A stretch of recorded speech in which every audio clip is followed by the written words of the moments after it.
All right, I'm going to go right ahead and get call to order this meeting of the Grand County Budget Advisory Board for October 5th, 2023. It's 2:02 p.m. Those present at the board meeting today are board members Quinn Hall, Gabriel Wojtek, Renee Baker, Bill Winfield, and Kevin Walker. Let's see, there's other board members not present at the moment are Shaylee Bryant and Chris Kaufman. Also here in attendance at this time is Grand County Assessor Debbie Swayze and Grand County Active Trails and Transportation Director Maddie Logowitz. They're here for their department presentations. First order of business is action items, and that would be the approval of minutes for last week's meeting. That's September 28th. 2023. I would entertain a motion to approve the minutes for September 28th. I move to approve minutes as written. I have a second. All right, I have a motion to approve the minutes by Baker, second by Hall. All those in favor, raise your hand or say aye. Aye. And I did fail to mention that Chief Deputy Clerk Auditor Dana Van Horn is out on a different business travel today, but she will be taking the minutes remotely via the recording, just so that is clear to everyone. We do have a minute taker. Try to take some cursory notes as well so we can fill in as needed. All right, moving on. We'll go right into presentations and discussion. Department presentations. First up, we have the Grand County Assessors Department. I have that up here in the software, and I'm going to go ahead and share the screen. Okay. Yes. Excellent. Someone's texting me. Make sure that's not someone. Okay. Great. I'm going to go ahead and zoom this in so we can. Didn't work that time. There it is. Okay. So. Not exactly the ideal ratio. It works. Yeah, that works pretty well, actually. All right, so Assessor Swayze and I had a couple of meetings to pin this down. Thanks, Debbie, for getting this together in the middle of your assessment and appeal session. I know how challenging, I know how busy you and your staff have been. Starting with salaries and benefits, are you proposing any new positions or classifications for 2024? It doesn't look like it on this chart here. Nope. Okay. Thanks. And then so we went through this line by line. There was a little bit of reclassification of some of the items that I went ahead and did because there was quite a grab bag of software items and other contracted items that were in sort of mixed about, a lot of random lines. And I thought for once and for all, it would make sense to clean up how things were coded, and I'll work with the assessor moving forward on coding expenses that as they come in. But what we see for the 23 annual budget and actuals versus what the requests aren't, we're going to notice that they're not lining up real nicely. And that's the reason why, and I'll do my best to explain what we moved around. First off is IAAO memberships for you and a couple of staff members. What does IAAO stand for? And LexisNexis, you can go ahead and explain as well. International Assessors Association. Great.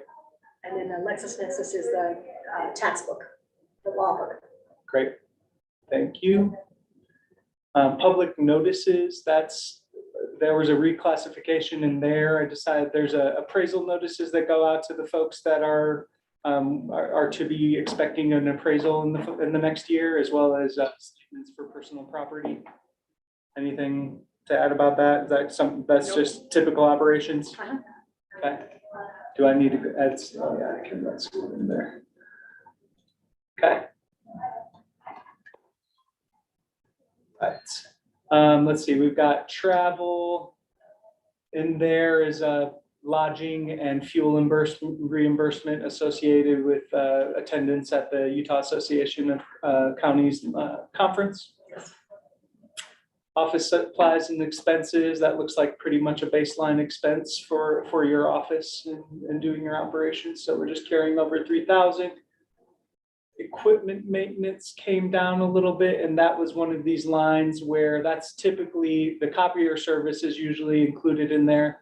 But historically in this line, there's been some software, some assessing software and things that were put in there, and it's just, there's no rhyme or reason to that. So I decided to consolidate in this professional and technical line, those software items that you use for your office. And can you give us a brief description of those 4 programs that you use? Yeah, Marshall & Swift is just a cost table for cost per square foot that comes up with what it's cost to build. And then Coins is, of course, our administration system. PAMS is our appraisal system, which hopefully next year we'll be able to get rid of that one because we're gonna go on the new improvement program. The state's coming down at the end of this month to go over it with us. So hopefully we'll be able to get rid of PAMS and then Sorona also.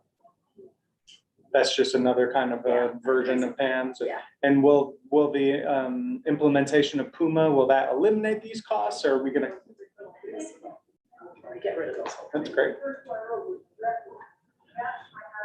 See, we have another number of other lines that haven't changed. There's this Utah State Tax Commission audit. Is that something that it happens annually? Yes, Okay. and that's just personal property audits for businesses. And the state requires us to do so many each year. Okay. And then they come down and audit those companies. And your department maintains a vehicle to go out to sites to complete its assessments. Looks like the IT department informed you of a scheduled computer replacement in your office. Yeah. And then the reappraisal is scheduled to cost $40,000 next year. And can you, and there's this 10,000 for a yearly time factor. Do you want to give a brief explanation of that? Yeah, so that's for him to come back and do all the pickups that weren't complete last year, as well as any new construction. And then he would be doing the multi-res, trailer parks and apartments and any bed and breakfasts that weren't done this year will be included in that. And then we've got, I'm going to have him do a yearly time factor, which that will help us be able to increase values every year instead of every 5 years. And we've also got a program that the state just got access to that they will be giving us factors as well. So hopefully those 2 will work out together and we'll be able to do it. And so with those factors, then your people's assessments will go kind of steadily every. Yeah, so they'll go through each type of property like motels. They'll say your property, your motels went up 10%, so we'll factor those 10%. You know, your bed and breakfast went up 2%, we'll factor those 2%. Hopefully that's gonna work out. And that'll be residential as well. We look at residential every year. We just got done with the state. I thought like the city and Spanish Valley were on separate 5 year. They're on a 5-year schedule, but they also look at whether we need to still increase it more. So like on our vacant land and stuff like that, you know, some people have a first acre, which we always look at the first acre and the house, but the back acre, we haven't been looking at it. And they had us come in this year and factor those properties. So there was a little bit of an increase in those. But they will be done on a yearly basis moving forward. Well, we'll still stay with our 5-year reappraisal because the 5-year, we have to go out and look at every single property. We won't be doing that every year. We'll still be doing our 5-year, but every year we'll look at a factor and see, okay, we did the city this year, but Spanish Valley still needs to go up. So, you know, they'll give us those numbers. But I guess the hope is that when that 5-year, once every 5-year full appraisal happens, it'll be hopefully a smaller It won't adjustment. be as big as the increase. Yeah, Okay, great. Well, that's costs a lot yes, less than we were imagining. yes, yes. Thank you. Schooling line is where we pay typically for registrations and fees associated with attending functions and trainings. Hello. Okay, zoom back out. Oh, looks like I somehow maximized this worksheet. There it is. All right, and so there's some personal property classes, assessor school registrations, banquet, UI conference. Any questions from the board for Debbie additionally about this budget presentation? I did want to tell you, Kevin, I did speak with Brad, I think his last name's Belkey from MLS, and they do not charge counties anymore for the MLS. So I'll be able to get on it, although, I mean, we already have it through our commercial as well, so. Okay, great. Thanks, I still Debbie. Get a hold of him next week, so. Mhm. Hey, am I done? You're done. Thank you. Thanks, Debbie. Thank you, Debbie. Thanks, have a good one. See ya. All right, next up on the agenda, we have the county attorney's office. I didn't see them enter on the Zoom.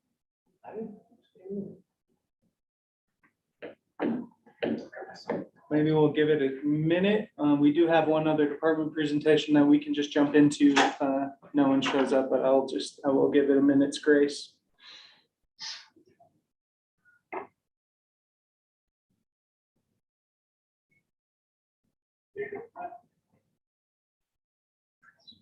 Do you want to announce the minutes that Chris Calvin's here? Thanks. Yeah. And at some point during that first presentation, Grant County Treasurer Chris Kaufman, a member of the Budget Advisory Board, entered the meeting virtually.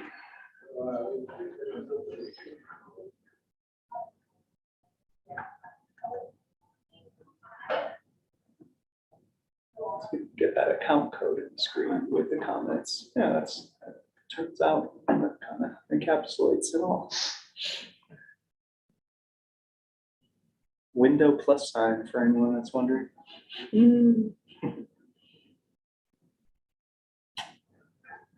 Well, I'm not inclined to wait any longer and waste anyone's time more than we need to. When you do that Windows plus sign, does it also zoom in for people watching on Zoom? Oh, let me, Good I've question. got YouTube open right here. All right, do it. I would think it. I think it would from this screen share. Oh, yeah, you have that 10-second lag. Yeah. Sometimes it's close to 40, but.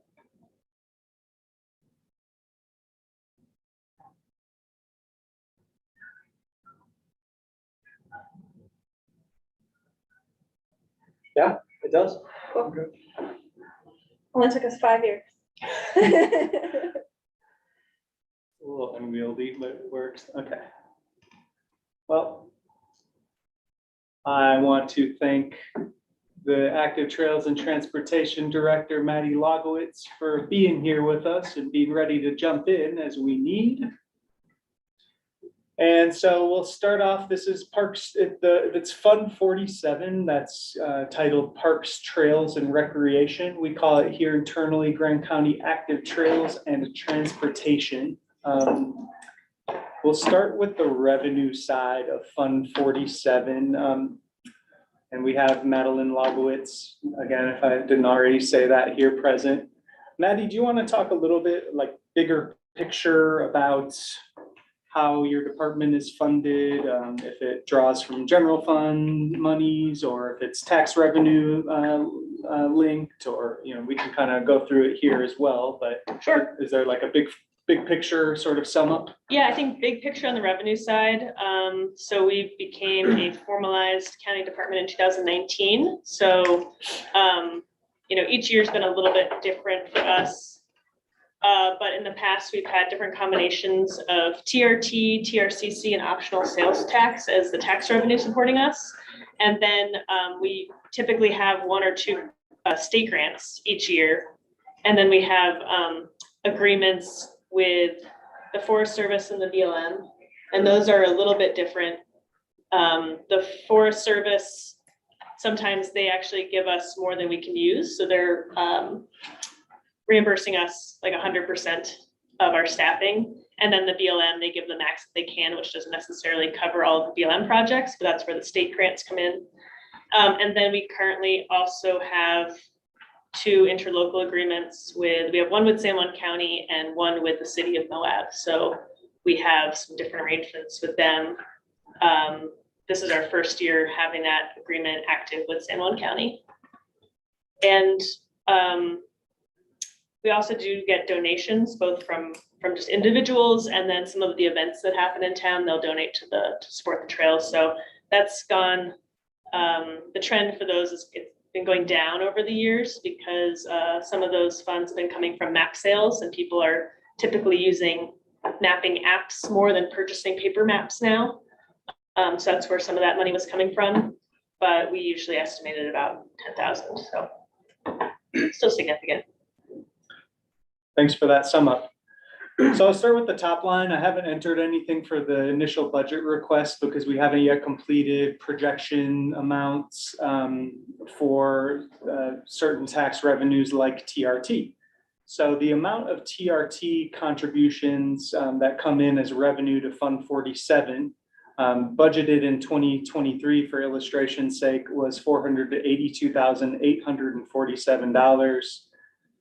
231,000 of that amount came from the is derived from the rec film and convention piece of TRT revenue, which makes up 1/5 of the 37% of TRT is that rec film and convention piece, and this is an element of that. And so I'm just gonna back out here just to try to illustrate this as well as possible. Back to Fund 16, where those allocations of TRT are made. We have this family here, that's rec film and conventions.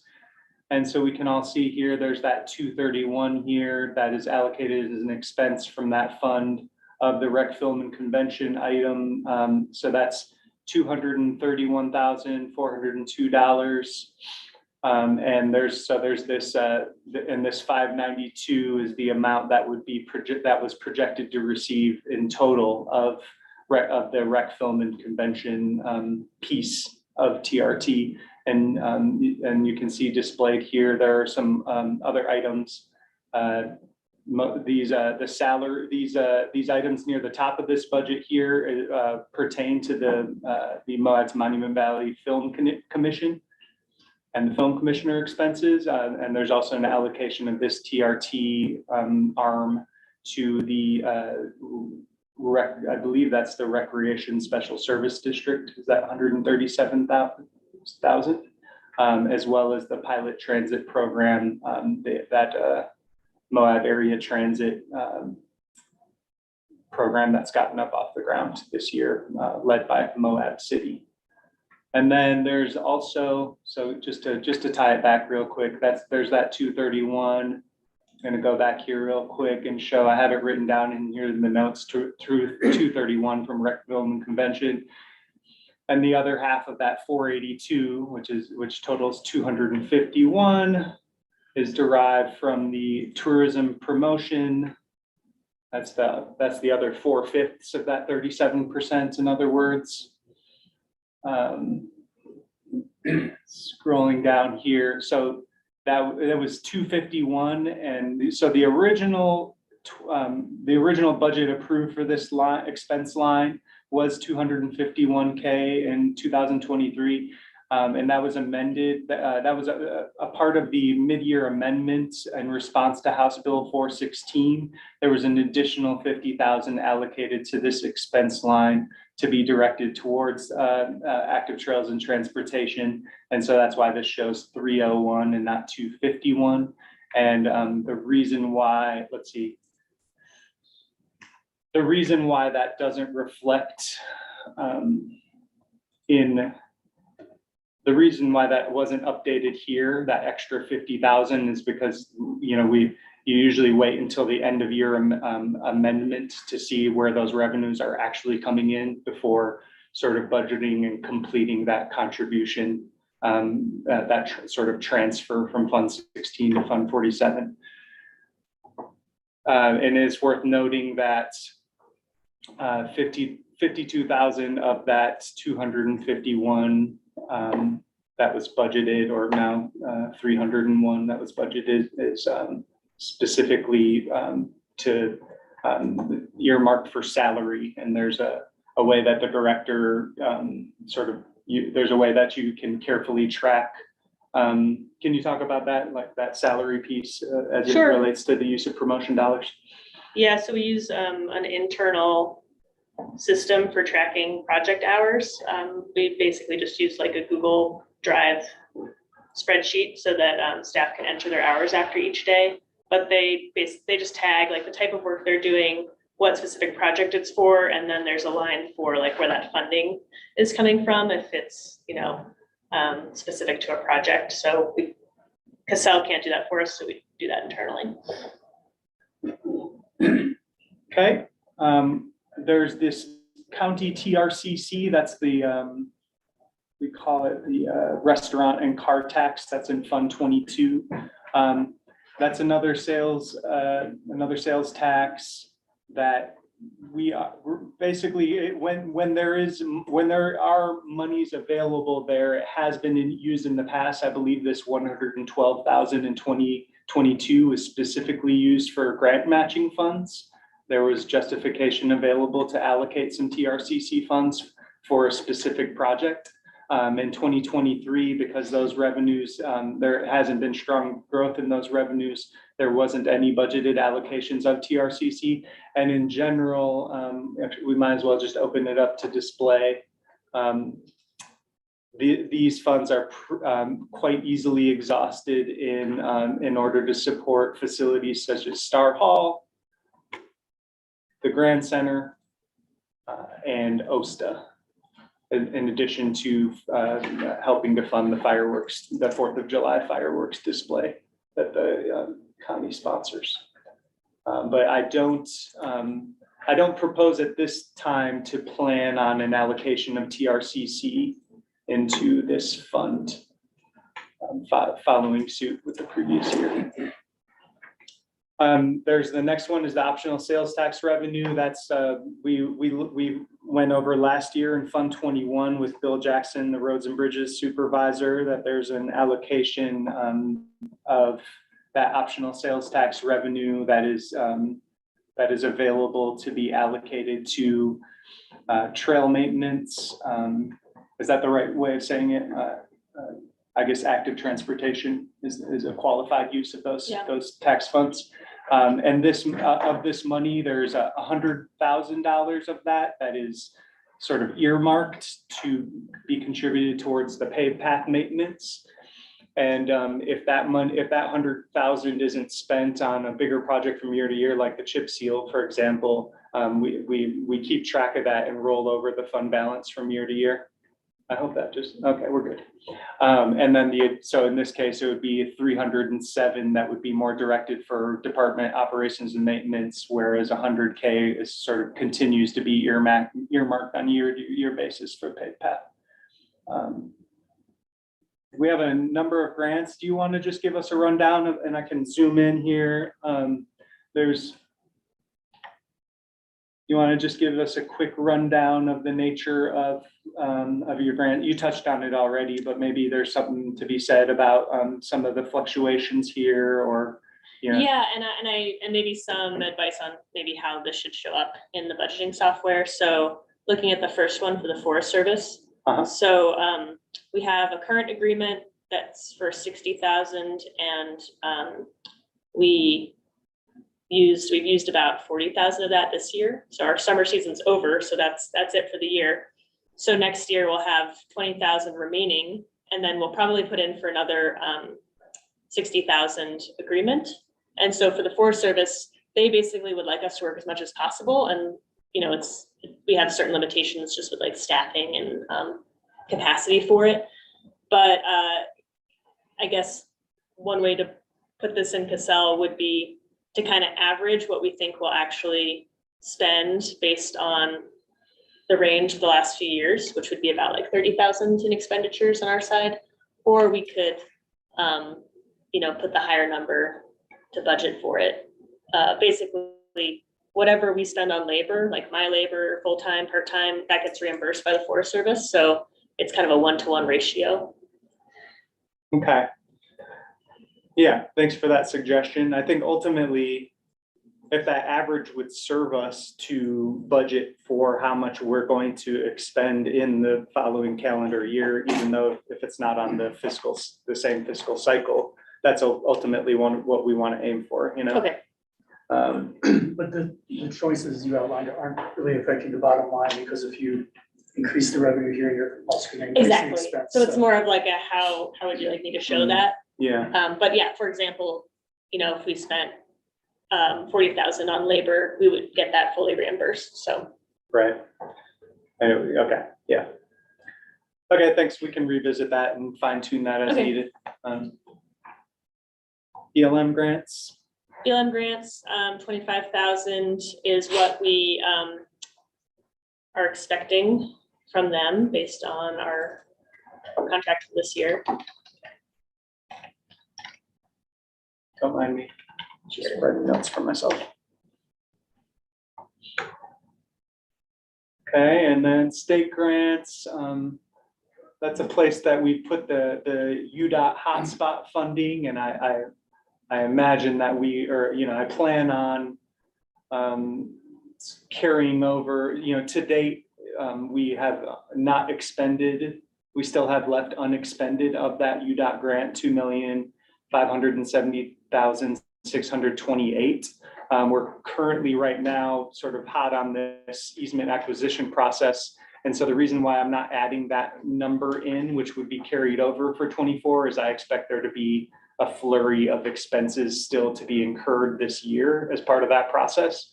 And so that's just going to be something that I'm going to work with the county engineer to get a feel for how much they're going to be spending by the end of the year to add in, some amount upwards of $2 million. But there's also this RTP, which I assume this 67 that's in there applies to. Is that right? Yeah, that's a recreational trails program grant. And so that's that's kind of like our main bread and butter grant. And just to give a little bit more explanation, it's a 2-year grant. So typically I have my budget for the project, I complete the project, and then I submit for reimbursement at the end. And then also the timeline for the grant isn't necessarily aligned with the calendar year. So this would be for a grant that we started in fall of 2021 that we're now getting reimbursed for. And so another piece that isn't going to show up like on this budget, but that you all should be aware of, is that some of the expenditures that we're budgeting for next year, we're expecting reimbursement for in 2025. So, for example, we have a bunch of things related to the motorized projects, and we're going to get approximately $250,000 reimbursed in 2025. And then a lot of the labor for trail maintenance, salary side, is also going to be reimbursed in 2025, about 100,000. So that's not on here, but that's kind of part of why we have some of our expenditures for next year. Thank you. And then, is there a question? Well, just before we leave the screen, I wanted to go back to the Forest Service grant. And then, do you want to just touch on miscellaneous grant revenue, how that's broken down? So this would be 2 different sources. We have 53,800 coming from San Juan County. And again, that's a reimbursement for our labor. We've been working with them on the Mud Springs Trail Network, which is in the valley on the San Juan County side. We have an interlocal agreement with them that's kind of in our zone of work with them within our scope. And that's actually those funds are what we assisted them. How can I say this? We helped them put in a grant, and that's the amount we put in the grant that they would reimburse us for some trail building out there. And then the other portion is about 39,000 coming from the health department, and that's half of one of our full-time positions for human waste issues. And that's new, hey? This is our first year, so Great. yeah.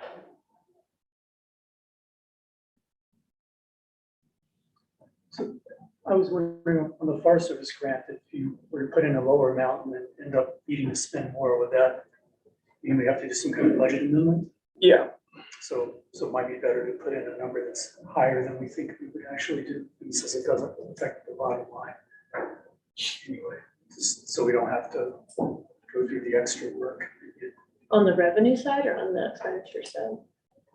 Well, both, I guess, Okay. but So on Maddie, on the high, I think that's a fair suggestion. 45,000 would be the high. 45 would be the high. Yeah.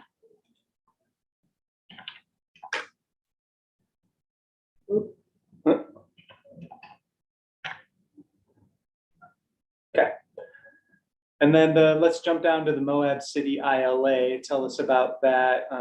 We didn't budget the 30,000 to receive that, though I believe that it should have been. And then we are still yet to be invoiced in this last quarter before the end of the calendar year to receive that. So that's, those zeros should generally be disregarded at this point and will be corrected. But can you explain the 81 here? Yes, so we have an interlocal agreement with the city, and it's pretty restrictive. So, you know, at one point we tried to widen our scope to kind of suit the ILA, which was the Robin Groff Memorial Park project. And I think after that project, we just realized that was like too far out of our scope. It took our time and efforts away from all of the trails that we're responsible for. Like all the trails we've built, we have to maintain, and so we can't pull too many resources away from those. So I did talk to the city last year about amending that ILA so we can expand the focus a little bit, because there are a lot of trails that are adjacent to city neighborhoods that we do work on, and so we'd like to have those included so we can kind of get reimbursed for that work. But currently we're using that for any maintenance that we do on Robin Groff Memorial Park, for service project events on the Mill Creek Parkway, which the Trail Mix Advisory Committee has been spearheading. So, you know, for example, like buying pizza for the volunteers that show up, which can be like, you know, lots of volunteers. And then we also did a facelift event, which is like a national type of volunteer event. And we paid $5,000 from the ILA to hire an event manager for that because it was a pretty big production. And that was service projects in the county, in the city, kind of everywhere. So because we've not been spending the majority of those funds, they're earmarked for the specific purpose. They've been rolling over. And so I'm hoping that for this coming year, some of these funds from the city can go towards updating our master plan because it is a city-county joint project. But I want to make sure we, you know, show that full amount exists there in that category because we can't actually spend it on anything else. And we still have to confirm with the city that they're on board with that. Yeah, so I haven't heard back from Carly, but I did send an email, you know, because there's a little bit of interpretation in the ILA asking if the master plan would kind of fall into this category, and got like a tentative thumbs up. So I think we just want to keep in touch with them about like the final cost. And, you know, maybe that wraps into conversations about that ILA expansion. So it's a little bit more useful to the stuff we do. Before I move on to the expense side of this fund, is there, you know, we can have another, obviously, round of questions after that piece is looked at, but are there any questions from the board at this time? I'm curious about the increase from the TRT where I think you went from 251 to 300. Yeah, Is that then budgeted into the next year? into 2024, no, nothing, I'm leaving that zero. Ultimately, you know, even after the TRT projections, even after we're able to complete this, I'm hesitate, I view this as more of a policy discussion that the commission would decide on, and not necessarily an area that the budget advisory board would offer a recommendation on one way or the other. That's how I see that. Right. And so, you know, my thinking is that we would get input from the commission as a whole and how to allocate the big picture of TRT before really even entering in a request there. I'm not sure exactly, and I'm not sure if Maddie is sure what that that amendment, you know, if there was a particular purpose behind that additional 50,000 that was put in, that was added to that contribution. So do we know what that 50,000 went towards? Or we don't, you're saying? Well, I don't think it was spent. Okay. Yeah, I think that was probably related to the economic development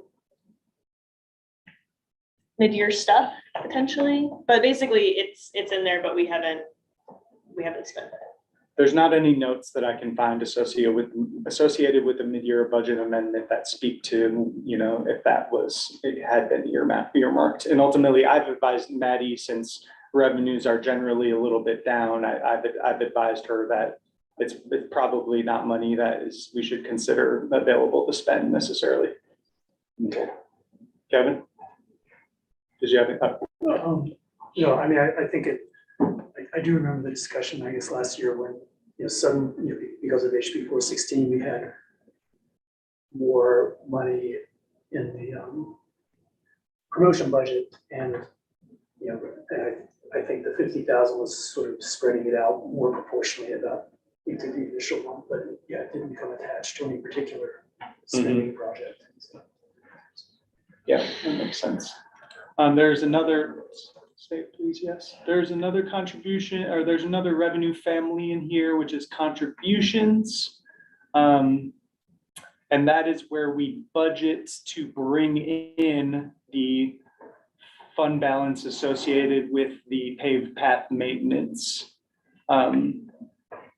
In the notes, there's also a smaller portion of this amount that was allocated or sort of described in here. It was 180,000 for the Spanish Valley Pathway contribution. And I have to, at this point, I still have some investigation to do. I'm not exactly sure how that squares with this allocation of grant money. If we draw fund, that could be sort of maybe it might be a local match type element that gets put into this contribution revenue line. But I have to admit, and I apologize to the board, that I don't have the full information to explain the $180,000 of this 579 that doesn't belong to the paved path maintenance balance and was attached with a description to be associated with the Spanish Valley Pathway contribution. but the majority, like roughly 400,000 is from the Correct. hotspot funding. Is from roughly 400,000 is actually just from the optional sales tax paved path maintenance contribution. Yeah. All right, jumping on to the expense side of Fund 47. Regarding the paved path portion that we just left there, do you include all of the paved paths in the county, or is Bill still maintaining some of that? As far as in your department, Maddie, is there still a split going on, or is Bill Jackson still? Yes, Bill Jackson, it does like the chip seal. But the But I main think that maintenance, Oh, sorry. I hesitate to say the sell off, but I do believe that it goes into the trails and the trails pays the road department. Yeah. To do I think that, it's right? Yeah. Yeah. And there's also a component of the maintenance that takes place with our maintenance department. They go out and they brush it off and clean it off. But right, because he presented that in the commission meeting. yeah, so Sean does a lot of the day-to-day getting off the mud and whatnot and clean it off before that big migration in the spring. And then Trails pays the road department, especially like when it's gonna get repaved. And Bill did mention that he wanted to put aside some money for that, like to save up to repave that thing, because Right. it's due in the next 3 years. Is that right? I can't say I've ever been the person who schedules it. I do think they're gonna reseal that and Okay, recoat yeah. it in the next few years. It's coming up, and Bill Jackson has mentioned that we should save up for that, because it's not cheap to. So then does Sean's budget get reimbursed by Maddie's department, or who takes care of that expense? Where does that money come from? And we don't have to get into that right now, but I do it believe seems like it's that, all the I do same. believe that just comes from the general fund, and Sean's group, when he does maintenance on it, it's a couple days here and there. It's not ongoing. I mean, it is ongoing, but it's, 3 days in the spring, 2 days in the summer, 3 days in the fall.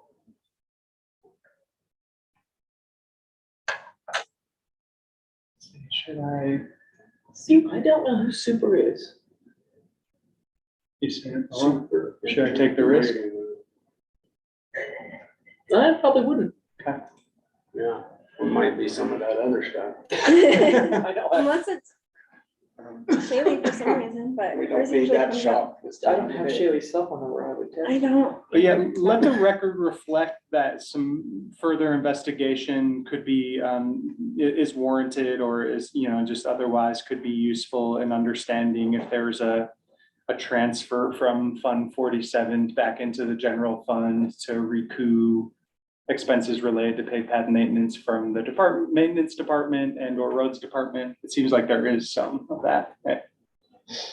I just, speaking very superficially, I'm pretty sure the general fund covers Sean, the small portion of maintenance that Sean does on that is just covered out of the general fund. Mhm. And the bigger, any sort of repairs or anything, and Bill has also mentioned that if one of that cantilever section breaks or something, that's gonna be expensive to repair, so he's advocated for kind of saving out.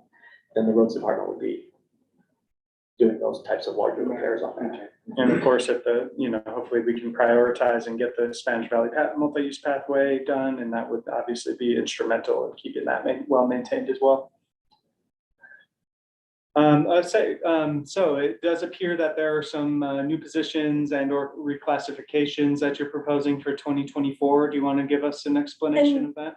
I'll preference this in that I need to do, we chatted a little bit this morning after our leadership meeting. We're gonna do a bigger deep dive on the hours that I have inputted here in the salaries, because that number came back a bit higher than I think we were both expecting.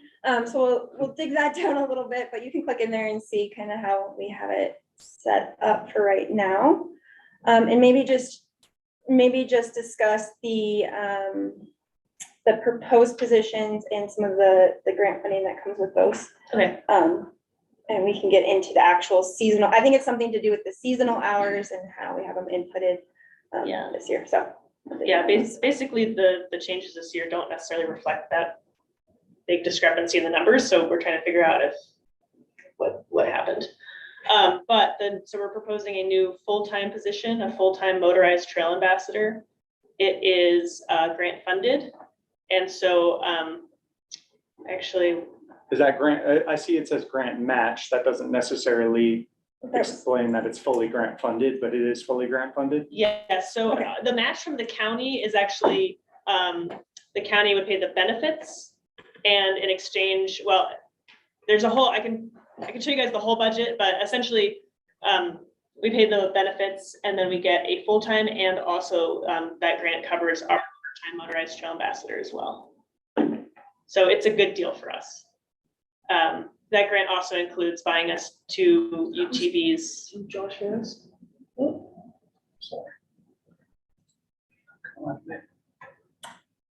right, sorry, man.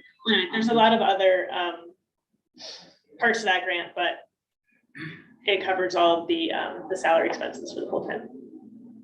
Okay, that's a pretty good deal. In my opinion. Yeah, and actually, well, I do have it all pulled up here.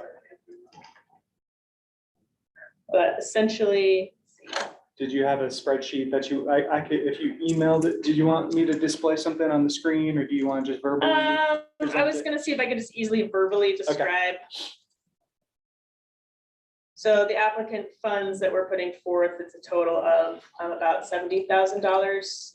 That includes a lot of things that are spread throughout the budget, like educational items. And then the cash from the grant is $256,000. And that 256 from the grant would be spread about amongst a number of these positions being proposed or changed, or? Nope, that would be the new full-time and the part-time motorized trail ambassador. Full and So part-time? it's a motorized focused grant. Okay, Yeah. got it. And then there are a couple other elements here that look like there's some changes being proposed in 2024. Is that a separate discussion, or? Do you want to touch on the volunteer event and business coordinator, and then I can. Sure. get into the- Yeah, we're also requesting a part-time position to help us coordinate volunteers, event management, because we want to be participating in a lot of the events that are happening, especially out on the trails, and also communicating with the businesses more frequently and building those relationships, because right now we're kind of falling short in that category, I would say. For volunteer programs, we do have some volunteer programs that we've kind of re-energized, but we're finding that we need more staff time dedicated to managing those volunteers, essentially. And also, if you're not giving the time to appreciate volunteers, they're not coming back. So we're kind of seeing a few cycles of people wanting to participating for a while, and then kind of fading away. So we really want to be more structured in how we're reaching out to volunteers and engaging them. And then with that, we currently have the program for the trail ambassadors. On the trail maintenance side, we have a tiered system of Trail Tech 1 and Trail Tech 2. And we'd like to propose the same kind of tiering in Trail Ambassador this year so that there would be a Trail Ambassador 1, and then those who are coming back or kind of have more experience being that Trail Ambassador, that there would be a Trail Ambassador level 2. And that both of those positions, if we can get the hours where we can get the a little more evened out, propose those grades to go up 1 grade each. So the Trail Ambassador is currently a grade 4, push the Ambassador 1 up to a grade 5, and then a Ambassador 2 would be a grade 6, which is where the trail technicians start, so.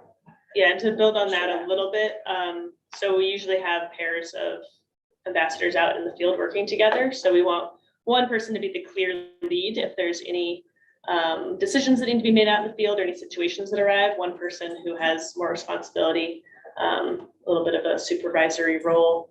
And then also that we can delegate more projects to, because currently, well, we're kind of maxed out on capacity and we have a lot of projects we're trying to do. So delegating some responsibilities to folks who have that in their job descriptions would help take a little bit off Anna's plate, which then I could give her some things that are on my plate, and then I could return to some more big picture planning, like the master plan that need to happen next year.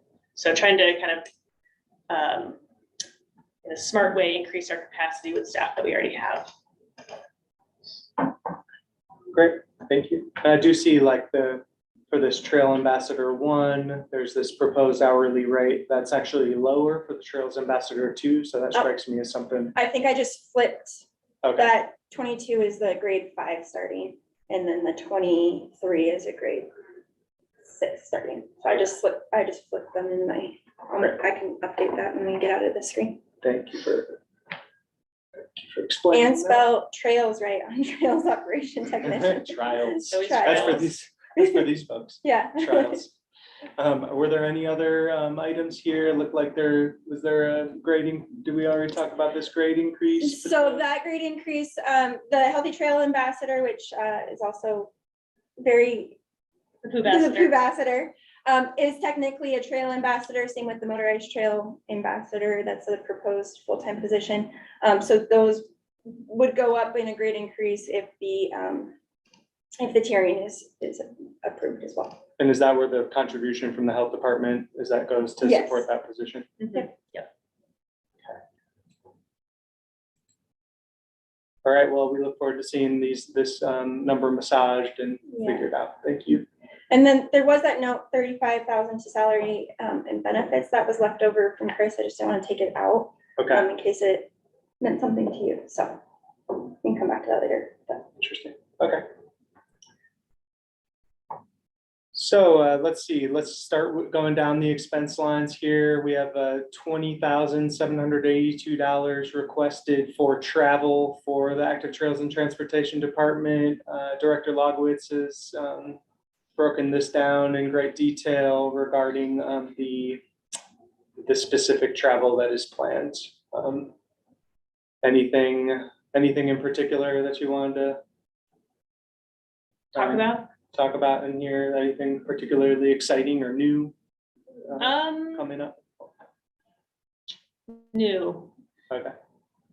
I know you had mentioned like there was a economic development conference that had just passed and you had mentioned to me. Oh, the Utah Tourism Conference? Yeah. Yeah, so I did add that because You did have that, okay. I met with Ben yesterday for 3 hours. And basically he went to that and he was like, yes, everything that we're doing locally is aligned with what the state's doing. So he's gonna send me the recordings for those, but I think next year I'd like to go in person and get a little bit more in touch with the marketing side of things. Yeah. And can you just describe for the public and for the board SLC Sure. climbing? This isn't like a climbing trip for you and your staff? No, it is not.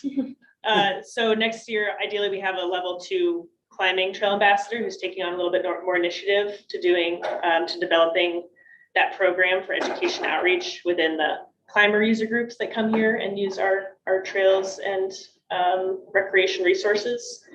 And so one of the challenges of that group is that they're really spread out compared to like going to Mill Creek where you make a lot of contacts. They're a little harder to attract. So we've been trying different strategies to try and connect with large numbers of people who are either are here now or who are coming here. And so we want to go to Salt Lake City and ideally also Denver to those climbing gyms, because those are the biggest groups that are coming here, and work with the gym owners, getting information out, the clubs that are potentially coming through there, or school groups that are coming through there. We can reach out and be able to provide training and information about how to act when they get here and how to prepare so that when they arrive, they already have all the stuff they need. So it'll be making some of those contacts out there for those businesses. Thank you. Equipment and supplies request went from 2,600 up to 4,715. Is there anything new or notable in here? Yeah, we're having a lot of trouble with our vehicles.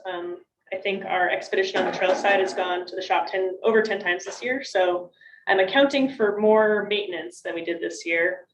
There's also, the county has at least 2 trailers, or maintenance has 2 trailers. One's 20 foot, which is what we use a lot now, but it's like a really big trailer. And there is also currently owned by the maintenance department. It's like a 12-foot long trailer that we'd want to be using, but it needs $1,100 of maintenance. And that includes redoing the wiring, buying new tires, putting on new planks. So I'm putting that in my budget because I think we'd be using it a lot, and then also it'd be available for anyone else to use as well. Okay, and that strikes me as less expensive than buying new. Yeah, because for a while we were looking at a new trailer, and then we talked to Sean. He's like, well, we have this trailer, but it's just kind of out of commission at the moment. Thank you. Insurance, that's insurance for the office building. I have a note on there. Looks like that's pretty flat. Miscellaneous supplies, that went from 5,600 approved to 13,880 requested for 2024. What would you say that goes into the? Yeah, and I guess also some big picture stuff is that there was a lot of items under just the general responsible recreation programming. So I tried to kind of subdivide that so that it's more categorized as I would like it. So some of the things that moved around would be some of the volunteer appreciation, also the trailhead kiosk signage. That is an item that kind of just like moved the location of, because it's more on the trail side, easier to keep track of. So, and that's an item we actually budgeted for this year for replacing all of the kiosk trailhead signage, and we've only spent $800 of that, which is basically 2 signs. So it's a high priority, and that's I'm the person who does that, so that's a bottleneck for me. So next year I need to get that out as a high priority. So that's budgeted. Also, there's 4,000 in there for hardware, lumber, logs, paint, gloves. We do have some of these supplies covered in our grants, but this gives us a little extra wiggle room if some of these items we need for areas that aren't covered in the grant scope. That's for like trail building specifically? Yep, yeah. Yeah, like the paint, for example, we paint markers on the mountain bike trails instead of building cairns or things like that. We have paint dots, so every 2 years or so we have to repaint those. Okay. Thanks for providing this level of detail for everyone's knowledge. This is on the expense side, where that carryover of the unspent balance of the paid maintenance, and it's easier to just budget for it on either side, as it's a good way of keeping track of what that balance is here. Looks like fuel costs, there's 2,000 approved, and that was a little bit low compared to more recent actuals of 3,400 and 3,700. And the request for 24 is 4,500. I assume that might be associated with potential increased staffing. Anything else? Increased staffing, and then just looking at that number. So that's, it's probably a little bit behind where we are, but we're about to enter our big second field season. So our big field seasons are the spring and the fall, because we have both the trail crew and the trail ambassadors running. In the summer, we just had the trail crew. So trying to look at that number and know that we haven't there's still expenditures to go before we hit December, the end of December. Okay. And it looks like you've been working, you spoke about issues with maintenance and vehicles. And it looks like you've spoken with our fleet manager, Cody McKinney, in regards to fleet vehicles potentially being available for the Trails Department. Yeah, and I have, I can tell you the numbers, because I think we talked about adding a line in there, but that would Yeah. be, Yeah, just for the public, like I couldn't, Yes. I can add a line, but it doesn't happen instantaneously. gotcha. And so I just put it as a note right here, so we can sort of pretend that for the 24 request, there is a line here. You know, maybe it would be 45,2,300, that would be called vehicle lease, with a request of 39,600, is that correct? Yes, and I can break that down a little bit more. So, we are asking for a 1/2-ton truck to replace the Expedition, the one that's been in the shop in and out all year, back in the shop as of today. So that would be $750 a month, for a total of 9,000 for the year. And these numbers are coming from Fleet Manager.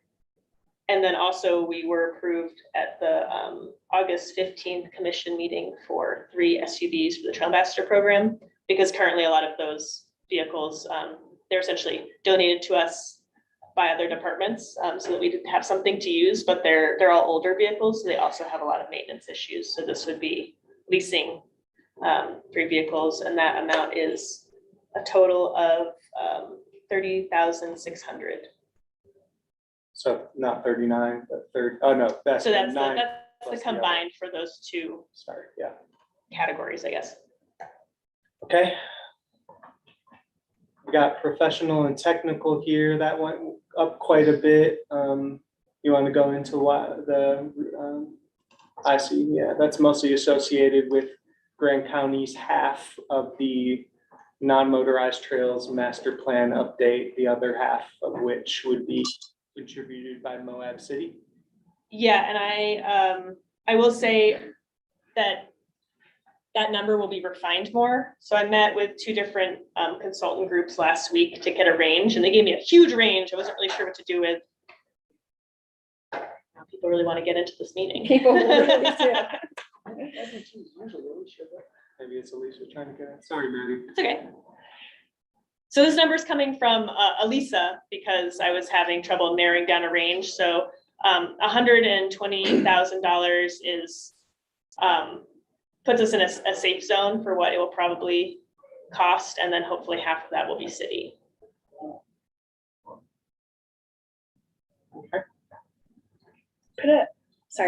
Just put a quantity in your excavator rental. It's not pulling that number over in the total. Oh, thank you. That'd be 1. So Luca, do you have some way of flagging or a list of things that need further discussion, like new positions, et cetera? Am I boring you? For the new positions, I think we had originally talked about putting them into the budget, but then also doing at the final budget advisory board meeting, bringing a list of the entire new positions that we can look at. I think the way that the master plan is updated, and Maddie and I talked about this recently, you could be some more discussion, so I Sure. wouldn't want to just. Yeah, We don't get a chance to look at every single line item when it comes to the commission, so I just want to make sure that was one of them. sure. Yeah. So I'm sorry, just to follow up on that. So further discussion regarding that master plan process and the budgeting for it? Yeah, and I'm assuming that there's gonna be a lot of budget items, like bigger ticket capital projects and new positions that we're gonna have to look at as a group once we know what the overall county finances look at. And I would think we would want to add the vehicle line requests, really anything where we're increasing substantially from one year to the next, that should be part of a discussion when it comes forward. so the vehicles are these? That one was grant- approved, actually. The vehicles were, Yeah. But I agree. but I agree anywhere that there's a large increase from one year to the next, I think those should be looked at. Do do you think that there might be like a specific threshold in I agree. Would it be good to establish a threshold? Would that be 5,000 individual, 10,000? I guess it would, Larger than that. yeah, larger than that, because it could be a big list if it was that, yeah. Okay, well, let the record reflect, I'm gonna rely a lot on the minutes, and to a certain degree to refer back to and pull, some of these items as I go back and review. I think maybe 50,000 might be a threshold, it's a sort of a genuine new expense. 18,600 is the amount charged to the Trails Department for administrative services. So that's things like billing and HR and things that, services out of the general fund. And so this is part of that money that goes back into the general fund. And it has been unchanged for a few years now. Cell phone allowance, we see that has increased. And that looks to be, let's I see, can touch on that. So Maddie is the director at the 90 level, and like we had talked about in previous meetings, we might look at switching up the actual structure for the cell phone allowance, but this is how we have it structured for now. 2 supervisors, so there's the trail side supervisor and then the responsible rec. So that's the 24. Tyson Swayze currently does a lot of the trail design with use of his cell phone and kind of the apps on there. So he only works part-time now, so that's only at 8 months. And then the volunteer coordinator and Healthy Trails, we put those in for the first time this year. And if those positions, there's some leeway on those, especially if the volunteer coordinator position is not approved, so. okay. And maybe this isn't a remark about, any of those particular proposals, but a few weeks ago, we discussed just sort of reviewing Boston, And I, most other businesses do cell phone allowances, and I just wonder if that's a little antiquated. yeah, I pulled out, there's some research, I haven't fully gotten it there, and I was hoping to present that when we present the full position changes as well. Great, thank you. Let's see, where were we here? Miscellaneous supplies, did we already I go think in we there? did that one Sorry, already. I kind of lost track of Okay. things here. These reimbursable expenses, can you describe that? Yeah, and you might want to move that first field over so that it shows the different, because they're 3 different numbers. So we can see which reimbursable expenses. Leftmost column. Oh, I see what you mean. Yeah, there's like a 1, 2, and a 3. Okay.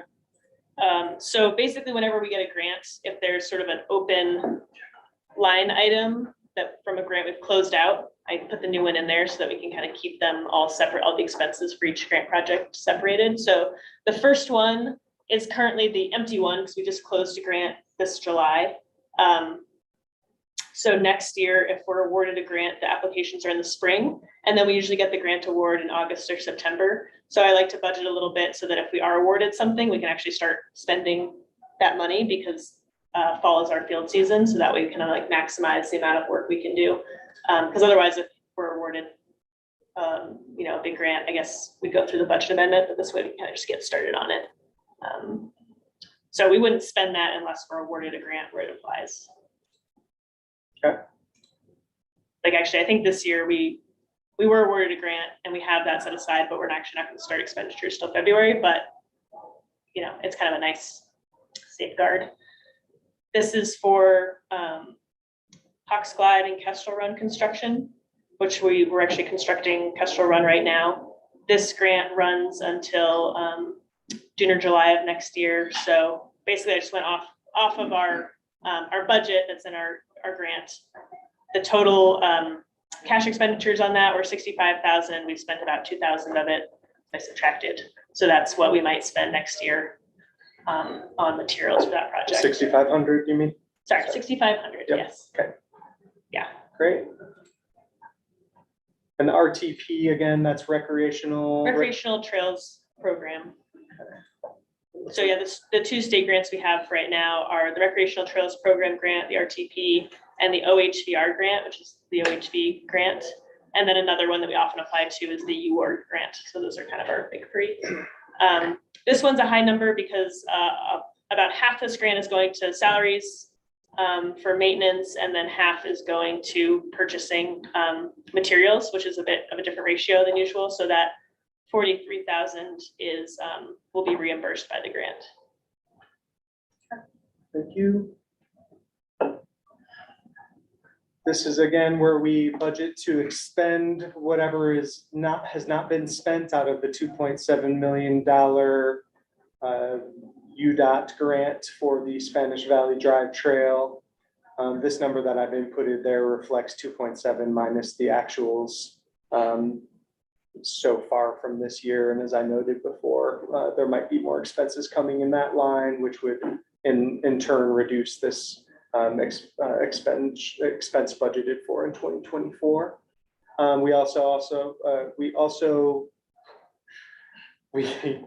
We already referenced this amount here, which was budgeted at 234,000 in responsible rec programming, and that and there's a whole family of, there's 4 lines here that are specific to responsible recreation programming. And do you want to talk about the nature of these accounts? Yeah, and then I actually want to back up because the Moab City ILA expenses was one that I couldn't add to. Okay. And so I do have items for that. I don't know if you want to do that first. I just don't want to forget. Yeah, let's go ahead and put that in. Okay. Oh, they are in Oh, there. they're in there. Weren't they? There you go. Well, that's nice that they saved, that Yeah. worksheet somehow saved. Okay, let's open that back up. Oh, that's weird that Luna's in there though. I didn't put that one in. Okay, should I remove them? Yeah, delete that. I don't know. Maybe I hit the wrong thing.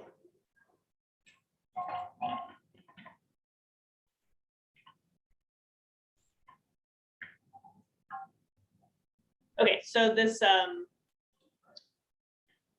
labor is an estimate of how much time we might spend on Robin Groff or other areas like within that ILA scope. The 60,000 would be half of the potential cost of a master plan update.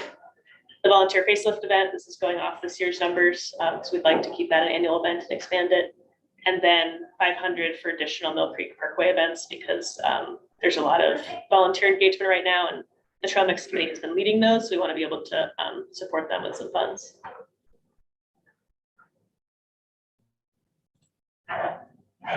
All right, now to these responsible recreation programming. There's 4 different categories: programming, capital, inventory, training, and travel. And do you want to talk about sort of why we use these accounts and what they're for, how they're funded, that sort of thing? Yeah, and so for the capital and the inventory, we didn't have any expenses that fell into those categories this year. I am hoping we have another capital equipment category in here.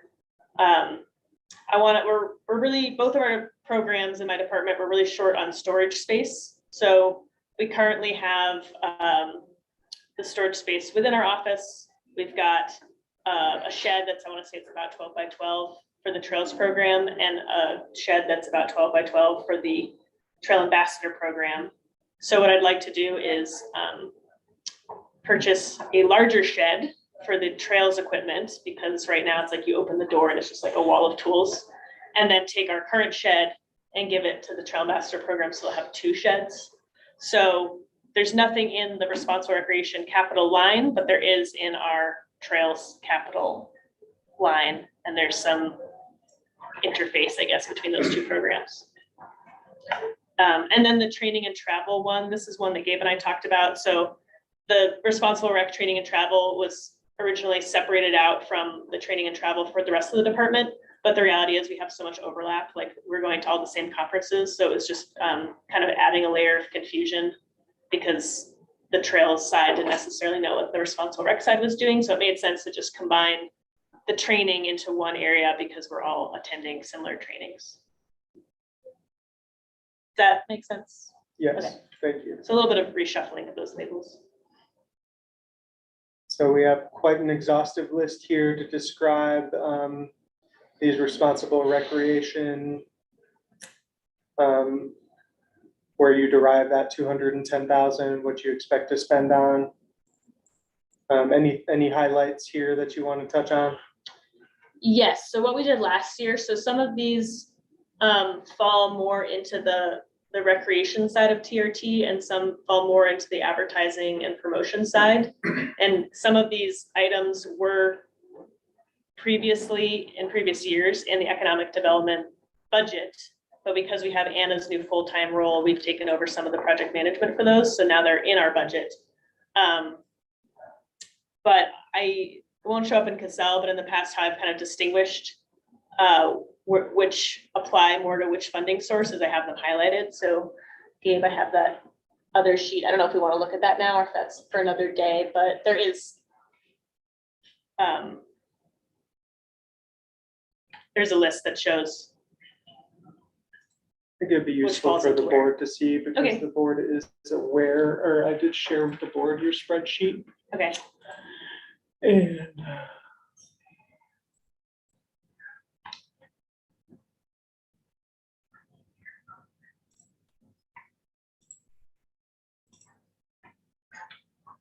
And I think, oh no, did I? no, Wait, I can,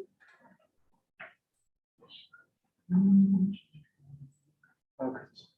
hang on, I may have, Not gonna keep me in. okay, try again. Nice. Okay, So go to the expenditures tab. And if you scroll down till you hit green. There we go.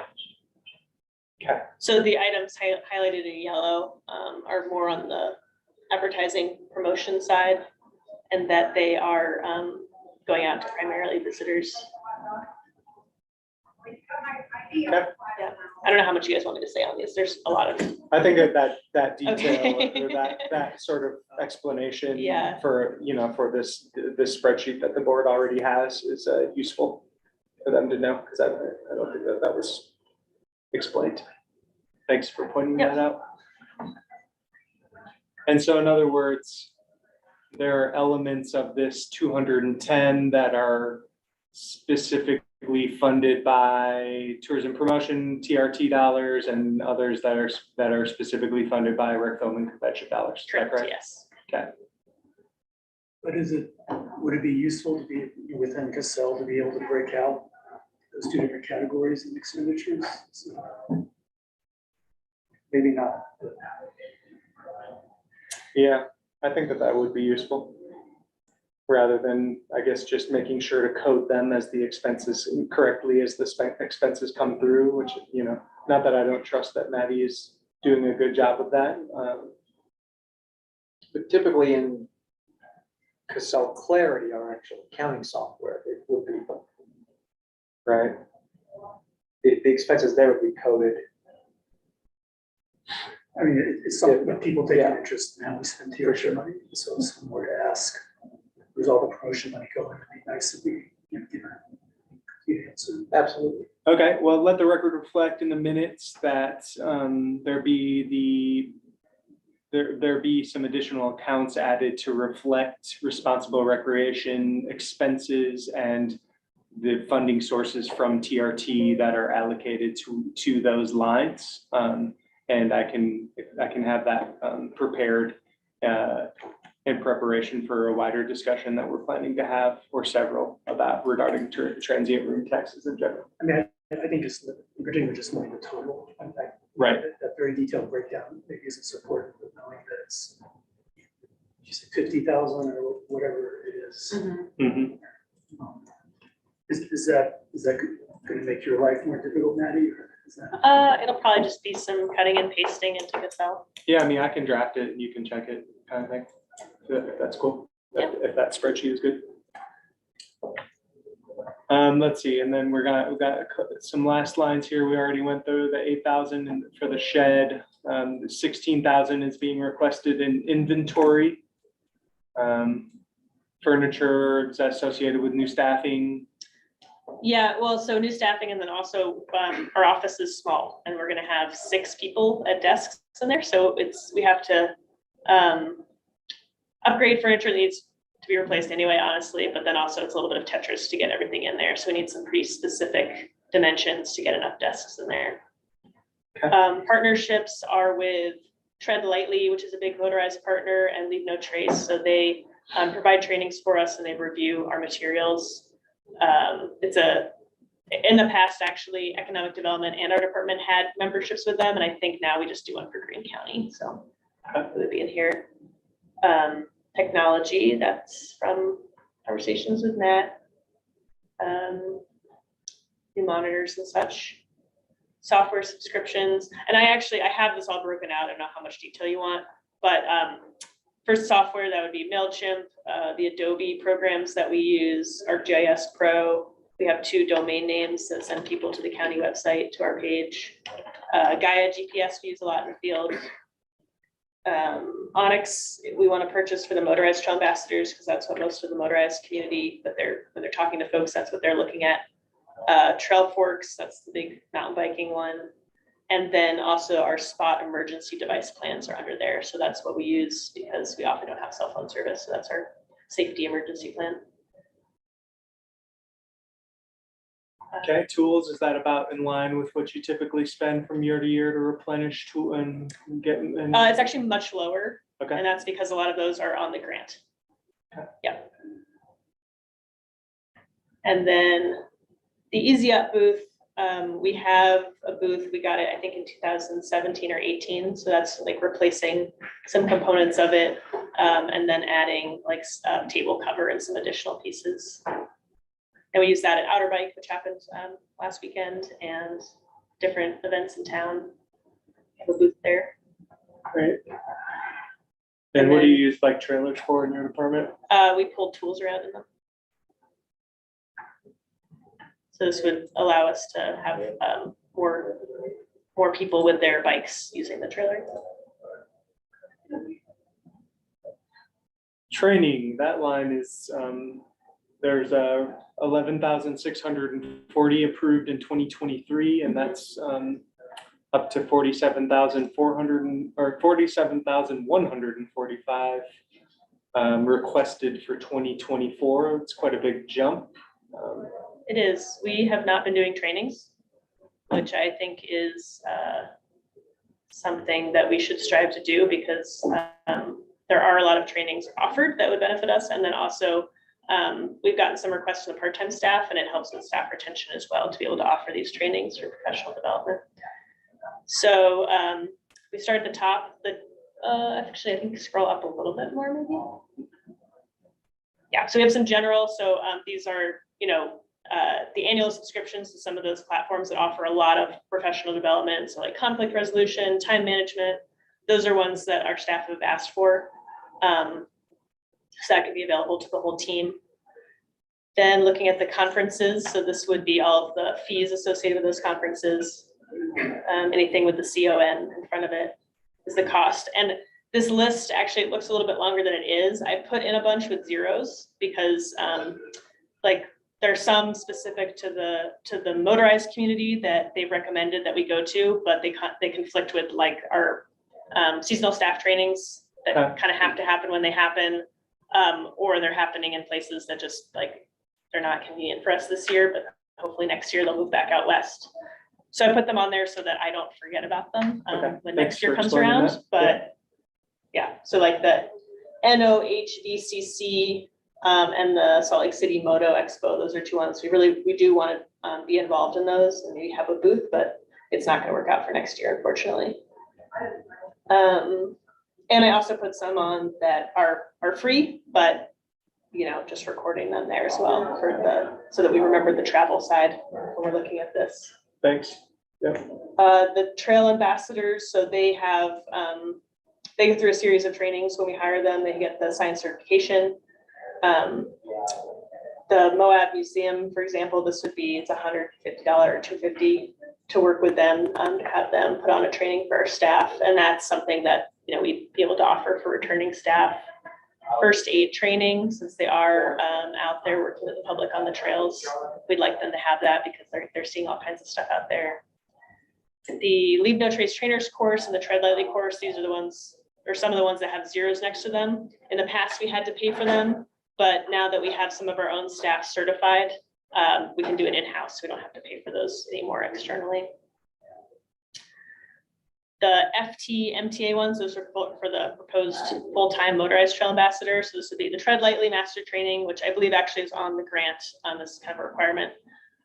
Wilderness First Responder. This person is, they're going to be on the motorized trails. So they, if they are witnessing like an accident or something out there, it's probably going to be of a pretty severe nature. So we think that that level of medical training is appropriate for them.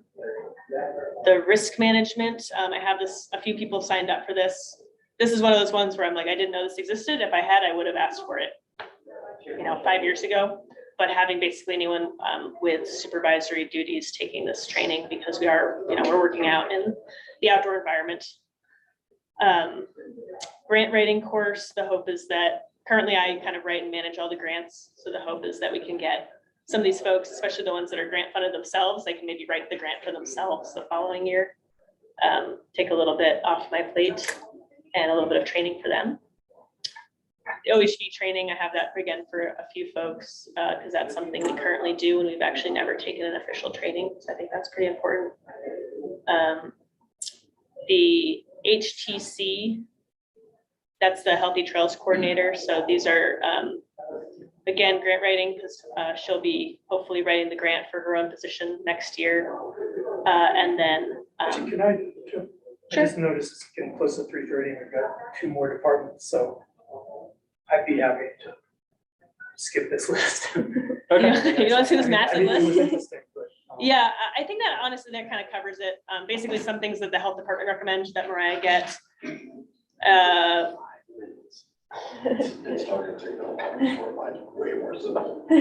Yeah, If we could just, so that's Healthy Trails Coordinator. What's our, can we just go through these yep, acronyms? responsible recreation, Responsible Recreation. Coordinator. Coordinator, and then operations coordinator, Operations that's the Coordinator. trail crew, Okay, director is me.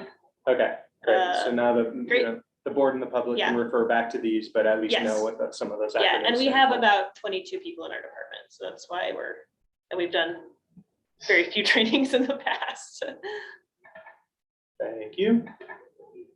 And then Oh, there's, and sorry, and I know, yeah, seems like you guys get it, but basically also just remember that the number you're looking at for last year, that was only half of the trainings because it was split into 2 categories. Right, because there was the responsible recreation training category, and then there Okay. was the training for everyone else. So now I just put that all in one group. got Because it. it makes a lot more sense. Okay. So that would explain some of that substantial jump there, not all of it, but some of it. Yeah. Okay. Contributions to other agencies, real quick. Yeah, Luna, so this is a long-standing contribution, so this actually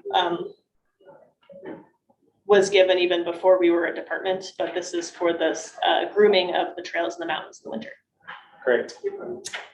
At this point, I would open up any questions that that the board has at this time for the Trails GCAT director. I've got a couple, with all of your training that you're doing, are your drivers properly licensed when you're pulling trailers?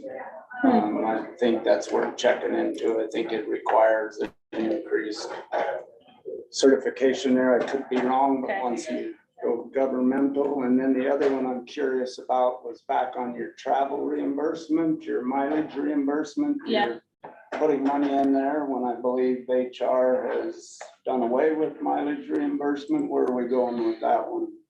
Well, can do you answer? Dig into that one a little bit more. I think we need to find the resolution, but there is a separate, I'll track it down and speak to it maybe next time, but there is a separate allowable use of the trails. I think even the road department had some allowable use of personal vehicles when camping and doing certain things. Weed department used it as well. It's different, separate from our travel reimbursement mileage. So I'll pull that resolution and we might see a decrease in that cost if that Yeah. isn't there, but. We should definitely chat about that because the reason we have that set aside is because we don't have enough vehicles to get people out into the field. Right, So well, I mean, we're I waiting on those I vehicles. think we but- need to look at that clearly. I mean, if we're doing a little carve out for one group here, when that was strictly pointed at one commissioner, really, when we ran that here a couple of weeks ago, I think we need to take a look at that. I would be happy to take a fresh look at that. Yeah, I think in the interest of that, I would feel more comfortable at this point, just removing that, and then if there needs to be a further I conversation. would argue, well, like if we remove that and we don't get that, like we don't have vehicles for our programs, so all this other stuff becomes irrelevant if we don't have staff in the. We'll field. make sure to revisit. it. Okay, I it's think we need important to for us, just right? revisit it. I'm not trying to take Yeah. it away from you. I just think that it was something that needs to be Yeah, for sure. discussed. Just our vehicle situation is pretty, it's an issue for us, so. Loud and clear, thanks. So I guess my question is, if you make reasonable guesses about, TRT and the grants that are coming in, are you gonna be, is this all paid for from other sources, or are you asking for money from the general fund? Or how is- So, we will need tax revenue from either, TRT, TRCC, or optional sales tax, or combination as has been done in the but past. more than in the past, or in line with what was in the past? I don't know, I think we'll have to, To be honest, I mean, with this figure, if we're not sure that that's accurate, with that figure there, I see, yeah. it does appear that there looks to, gonna be a need to pull. Okay, but we suspect that figure's not right. I, Hours can go down there a bit, so. yeah, I'm not sure. Because like in general, I think, the department's kind of staying within historical spending programs, or, they get some external grant that gets less scrutiny, and if you're proposing, to spend more, then, we look harder at that, just trying to figure out where it's gonna land, but I guess we don't know until we figure out the salaries. Yeah, I'm definitely interested and curious about that too. And I think I think, quite honestly, is why I sort of led off the presentation with the question about how the department is funded, because I noticed increases in expenditures that didn't seem to be fully covered by the existing tax revenues that have traditionally supported the department. So, And it's not to say we can't, maybe we should be spending more out of the general fund on this because it's so important, but I think it is a discussion we should have.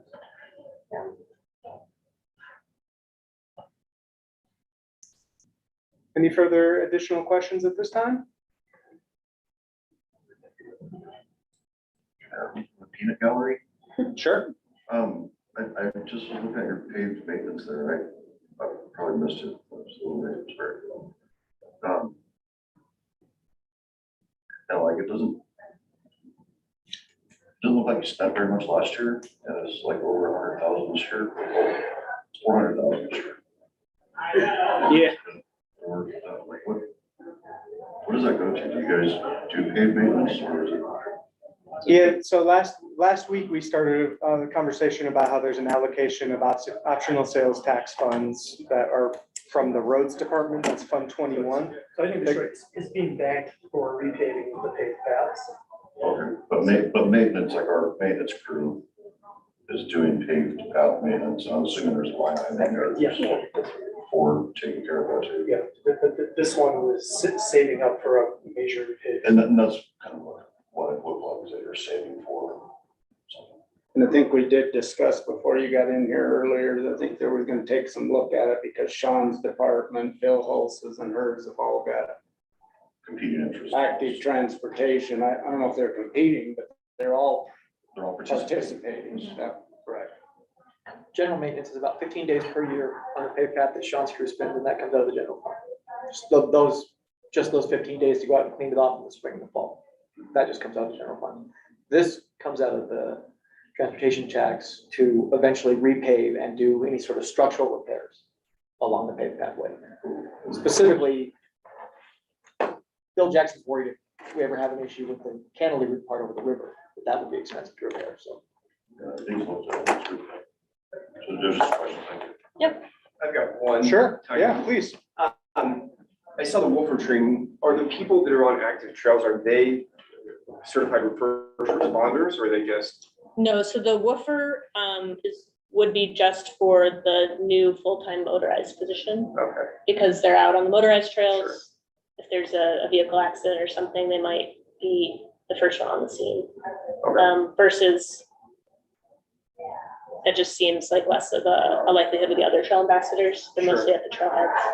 okay. Yeah. I would maybe encourage that if they're gonna do that, then they probably wanna get maybe EMS certified as well. We hate for them to go out and try to remember what they did in their training, and it's gonna put the county in a position of possible liability if they don't perform something that they might have learned in the Whooper course, but not. So just noting Yeah, that, let's chat about that. 'Cause Yeah. The woofer courses, they're, pretty intense, I know, Yeah. I know, but with wearing multiple hats, liability is gonna wanna know about that. Okay. Because normally, general employees are not giving first responder, I mean, they'll do standard CPR, but that's my concern from a liability. okay, yeah, let's chat about it. It has been something where we've kind of, we haven't gotten too far into that medical realm Sure, with the sure, trail sure. ambassadors and whatnot. I think, yeah, the reason for this is just that if, They're likely to be there and, yeah, a rollover or something they wanna help out. Yeah, I just saved me an email by asking. okay, yeah, for sure. All right, Okay, thanks all. thank you, Maddie. Yeah. Wait, side note, we did hear from SAR this morning that search and rescues are dramatically down. And while correlation is not causation, they did say that the Trail Ambassador program seems to have helped dramatically. So, great. Yay. Thanks. Awesome work. Next up in department presentations, we're gonna bring back the county attorney. Sorry, y'all, we breezed through the assessor's presentation so quick. Let's see. Bearings, that was quite a lot. We have Where are we? super rough. We've got some training requests, 15,000. Thanks.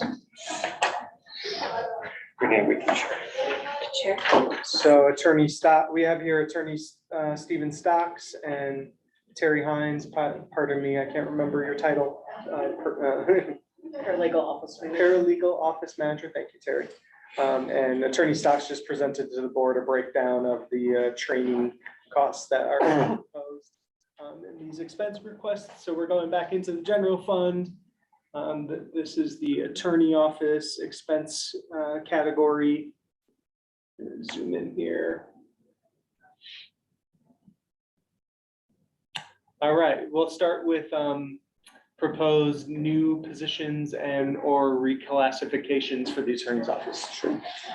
We're seeking an additional position. For the first time in approximately 9 years, the Grand County Sheriff's Department, it has been fully staffed. Not only are they fully staffed, but they've increased their patrol staff, and they also have detectives. They're also kicking up what's called ICAC, which is the Internet Crimes Against Children. All of these new positions are bringing in a lot more cases. We're seeing an influx of sex crimes against children and also some more serious crimes. Because of their amount of sheriffs, they're able to do more cases, bring in more traffic cases and investigation cases. Right now, we have 2 attorneys in-house and 1 remote attorney that's helping us out. We have Chris Sakushi, who does the juvenile court and the justice court. We've got Terry Hines and Jessica Allred, who cover the district court as well as drug court. And then we have Chrissy Hoffline, who handles the civil matters.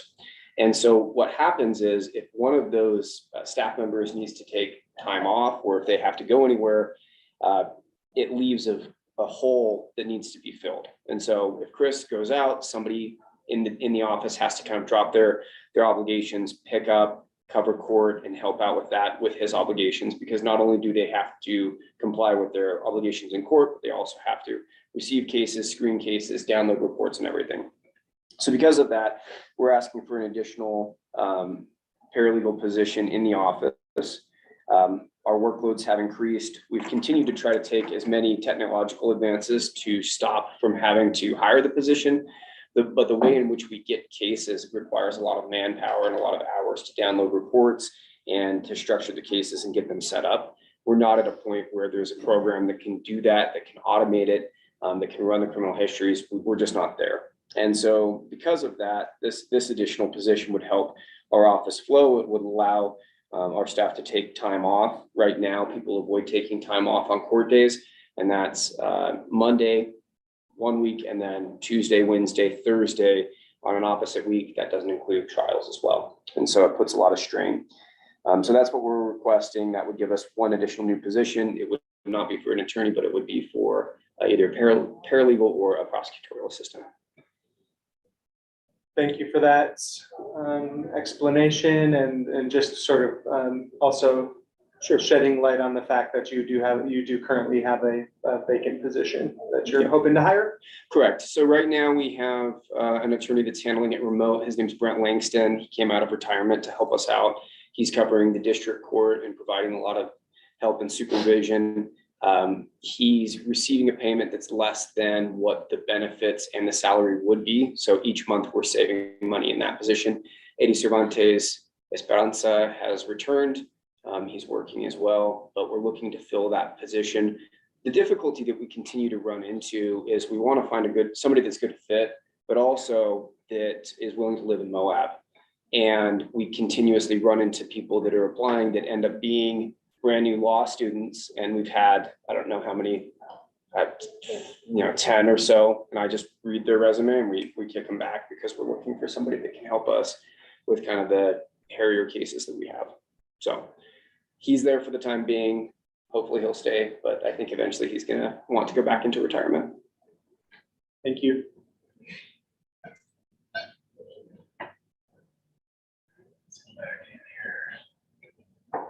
All right, we'll just go down, really these lines, even like subscriptions and memberships, there's some brief descriptions in the comments column.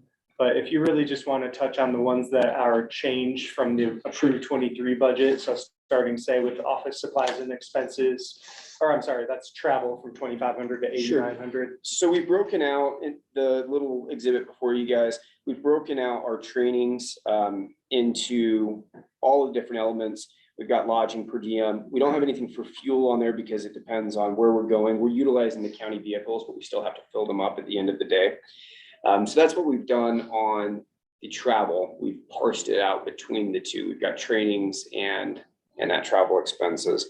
The trainings that we're proposing to go to are annual conferences that are really helpful. We don't get to have a lot of the crossover training that other people would have in bigger cities. And so to see some of those bigger cases and to get experience in how to handle, for example, a rape case and what they would do and what their training is. We go to those trainings and they're very valuable. There's some of the trainings, well, actually, at least one of them is in Moab. That's going to save us some money. We try to attend online when we can, but it's different. You've got to go out and create the relationships with those individuals so that you can, when you have a funky case, that say, hey, look, I've got these set of factors. What would you do? And kind of build those friendships and relationships. And so it's important for us to go. I want to make sure all my staff goes. This year, we've been able to send Chris Yakushi, who's new with the county, to a training. I've gone to trainings Terry has. Chrissy Hoffline has had the opportunity. She's going next week, but she's going to go in person, but because of family factors, she's going to do it remote. So we try to save as much money. That's why the request is a total of $15,000, and that's broken out between the fuel and the registration fees. Great. So this 15,000 is broken up into a few different lines as it appears in the budgeting software. Understood. Thank you. Let's see. It looks like there's an increase in the request for memberships and training for the criminal side from 1,000 approved in 23 to 6,000 requested for 24. And that's where some of the trainings are nested. Thank you.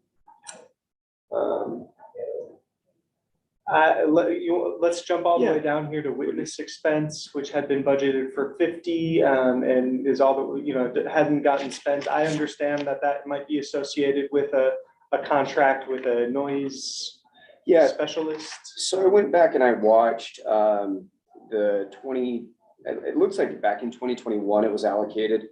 And Christine at that time, or County Attorney Sloan at that time, had referenced some requests that we have it bumped up to 50,000, and a portion of that, at least 20,000, would have been for a sound expert. Where we're at is if we have a major case that comes in, we're going to have to get the expert to come down. If we have a homicide case, we're gonna have to have ballistics, we're gonna have to have, all the data and have all of those people come down and do the training and the assessment. We can put 3,000, we could put 50,000, we're going to come back to the commission. But from my stance, I don't want to have funds taken out of the general budget and just sit in an account to either be used or not used. And then I don't want to hold it away from anyone. So my position is we probably averaged about a couple $1,000s in that witness expense. What a witness expense fee is normally used for is getting witnesses here, getting them to travel here, putting them up in a hotel. Sometimes it's multi-days, sometimes it's not. And then experts, those are non-fact witnesses, so people that didn't necessarily witness it, but instead bring some scientific or technical background to be able to explain something to the jury. So we're fine for you guys to put more money in there, but just being realistic, we don't have a sound case in front of us. And if we don't have the sound case in front of us, I can't prosecute a sound case. And so that's kind of where I'm at. So I wouldn't be upset if you left it in there, but I'm not using it and I haven't been able to use it. So Thank you. And I don't see any other big changes. I did have a question, the contracted gentleman that comes in, that we pulled out of retirement, where does the expense for paying him go?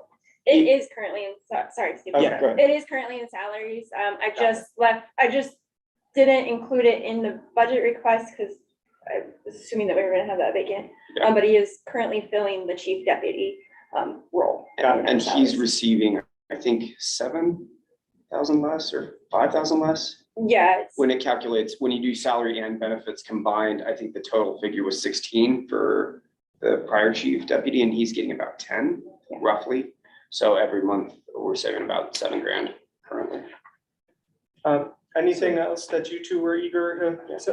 I just want to add in that for the major crime line, we typically, that's been for major crimes that we have. And Oh, yes, we did. sometimes putting on trials is very expensive to have those experts and just unknown things that we have to deal with. Yeah. So that's usually at 10,000. Sometimes we spend it all, sometimes we don't. We recently had a Yeah. case that involved getting Spanish statements and phone records recorded or transcribed. We have to use a certified transcriptionist that speaks Spanish, and the bill took out that entire line. It was exceptionally expensive. We're having a lot of Spanish speaking cases that are coming through that we have to have translated. So we may have someplace that we may have to come up with extra money for that next year, unless you have something you want us to put in extra for it now. Yeah, and we didn't really anticipate, for example, that case, a lot of our cases don't resolve, or a lot of our cases resolve, we don't have to go through those extent, but what happened was, the attorney was public defender on the case, and they don't speak Spanish, and so then they turn around to us and say, well, you need to provide us with the ability to read through these documents, and so we have to get a certified translator, we can't use a multicultural center, or Eddie and myself were both fluent. We can't do that because then we would become witnesses in the case. And so we use a certified translator, and it's extremely expensive, and it is a very small market because they have to be certified by the courts. And then they create their own business. And yeah, we're not very happy with having to pay that money, but it's what we're required to do. Thank you. So this last line of deputy legal services, what's that? So a lot of times, normally we will have the ability to kick cases out. For example, if we have a conflict case, we can utilize it to pay somebody. The case that we currently have is a gentleman that put up stickers everywhere. There was a conflict that was created because of things that he made. That happens, we can't keep it in our office. A lot of prosecutors will horse trade. For example, I'll ask County Attorney Brittany Ivins to cover a case for me, and then she'll say, well, I'll get it back in return. And so then we'll just do that and not exchange money. But in the case like that, I actually asked, I think I asked Kane County, I asked San Juan County, I asked other county attorneys to cover it for me. And they said based on the magnitude of the case and the size and the time, they wouldn't be willing to do it. And so then we try to find somebody that can do it for a reasonable price. And Michael Green's currently covering it, and it's a reasonable amount. Also, if we have to have, some issue comes up, we need an HR specialist Sure. or some other land use, some other specialists, we would take that, cost out of deputy legal services. So that explains why it fluctuates. so much. Yeah. Yes. Yeah. Yeah, and I see that even in this professional and technical line, it seems like that's the nature of a few of your lines, is that you can't really predict what kind of cases are gonna come up. Yeah, That's and understandable. in some years, we're very fortunate, and there's small cases, or they resolve really quickly, and other years, we have a homicide trial, and it wipes everything out. Part of the professional and technical line is also, we budgeted in 2023 to do a bridge between our software program and law enforcement software. And we haven't been able to get that completed yet, so that's approximately $10,000. Okay, so you expect this to remain underspent this year and more or less carried over to next year as a one-time expense, or is that gonna be an ongoing? I think the bridge cost is a one-time thing, Okay, I hope, so. And will we be billed for that this year? We're hopeful. The problem is we have all of our local agencies utilizing different software. So Utah Highway Patrol, the sheriff, and the city, if they're not on the same system, then they're gonna bill us individually. And what it would stop is, it would stop us having to do data entry. Right now, we get a case in, we have to do manual data entry. The law enforcement does the same thing. They put in the same information, make their reports and everything, then they hand it to us, and then we have to redo the whole thing. No, that's fine. I'm just curious. Do you expect that expense to hit the books before December 31st? Probably not, no. Okay. Carpel's having some software technology issues, and Chris continues to. And the police department just switched to the Spillman Yeah. system, so we're hoping that it'll be a little bit easier to get that bridge done. anything else that you wanted to touch on, or any other questions from the board? Question, I haven't fully formed it yet, but so we have CJC with the San Juan dropping off and an uptick in the ICAC, the Internet Crimes Against Children. Yes. Is there a way to maybe mitigate some of the costs of a new position with the CJC director covering some portion of paralegal work related to that? Maybe, I don't know if there is, because there's a kind of a conflict of interest. They have to Oh, stay yeah, very yeah. remote from what we're doing. yeah, Because they Sure. need to stay impartial in what they're doing. yeah, if she Okay. becomes and we don't know what's happening with San Juan, because they said they're severing, and now we're back to having it continue, and I am, what's the right word?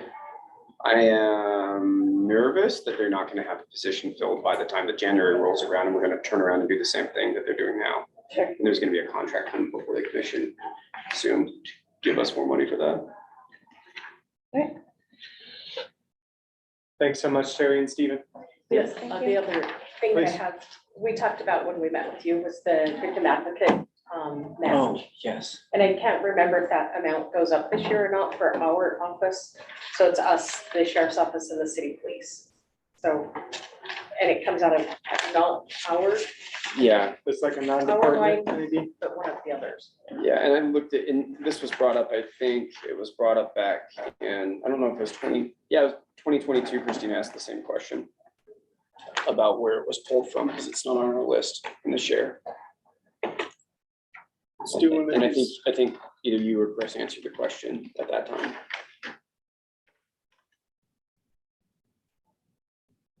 Sometimes we get lucky.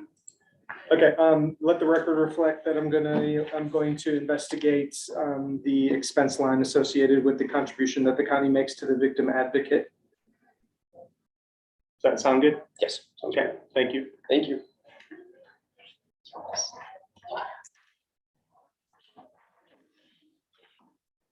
All right, next up, last but definitely not least, we have IT Information Technology Director, Matt Senaceros. If anyone is interested or curious about learning more about in-depth challenges that the ID department is facing, it's a pretty dynamic field.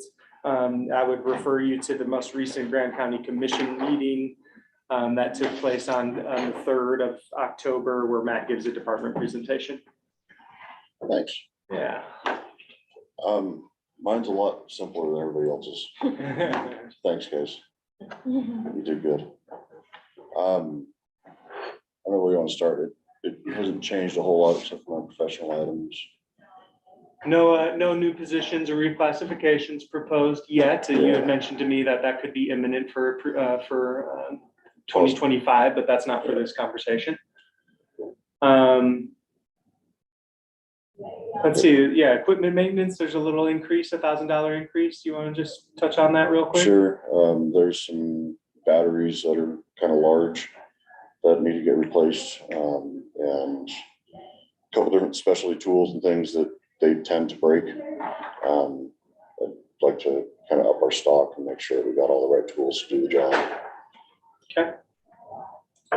Let's open up this worksheet and talk about professional, it's called professional services here. We often call it professional and technical. Usually where we put software related expenses. And this one is up a little bit from last year.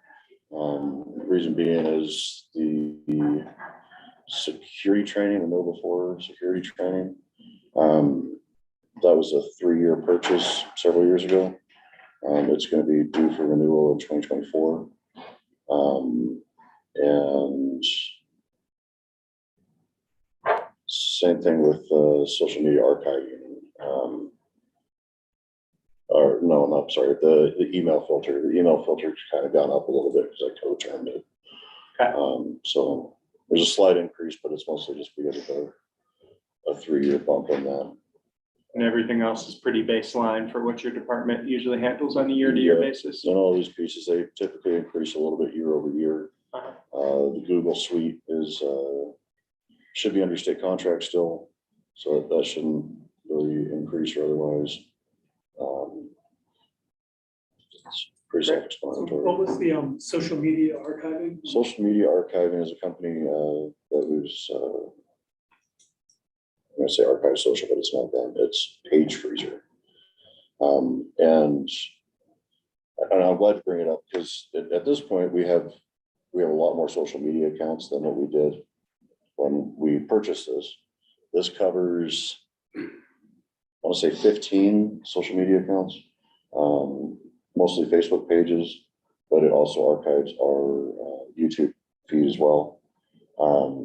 So if we wanted to know what it looked like 3 years ago, we could do that. Is that the idea? In theory, you could, yes. I need to look at long-term backups if that's really the info you're after, but mostly what it's for, particularly within like the Facebook feed or something like that. If something contentious gets posted and somebody pops off and starts throwing threats or otherwise around and being rude and the sheriff certainly has the ability of removing that content.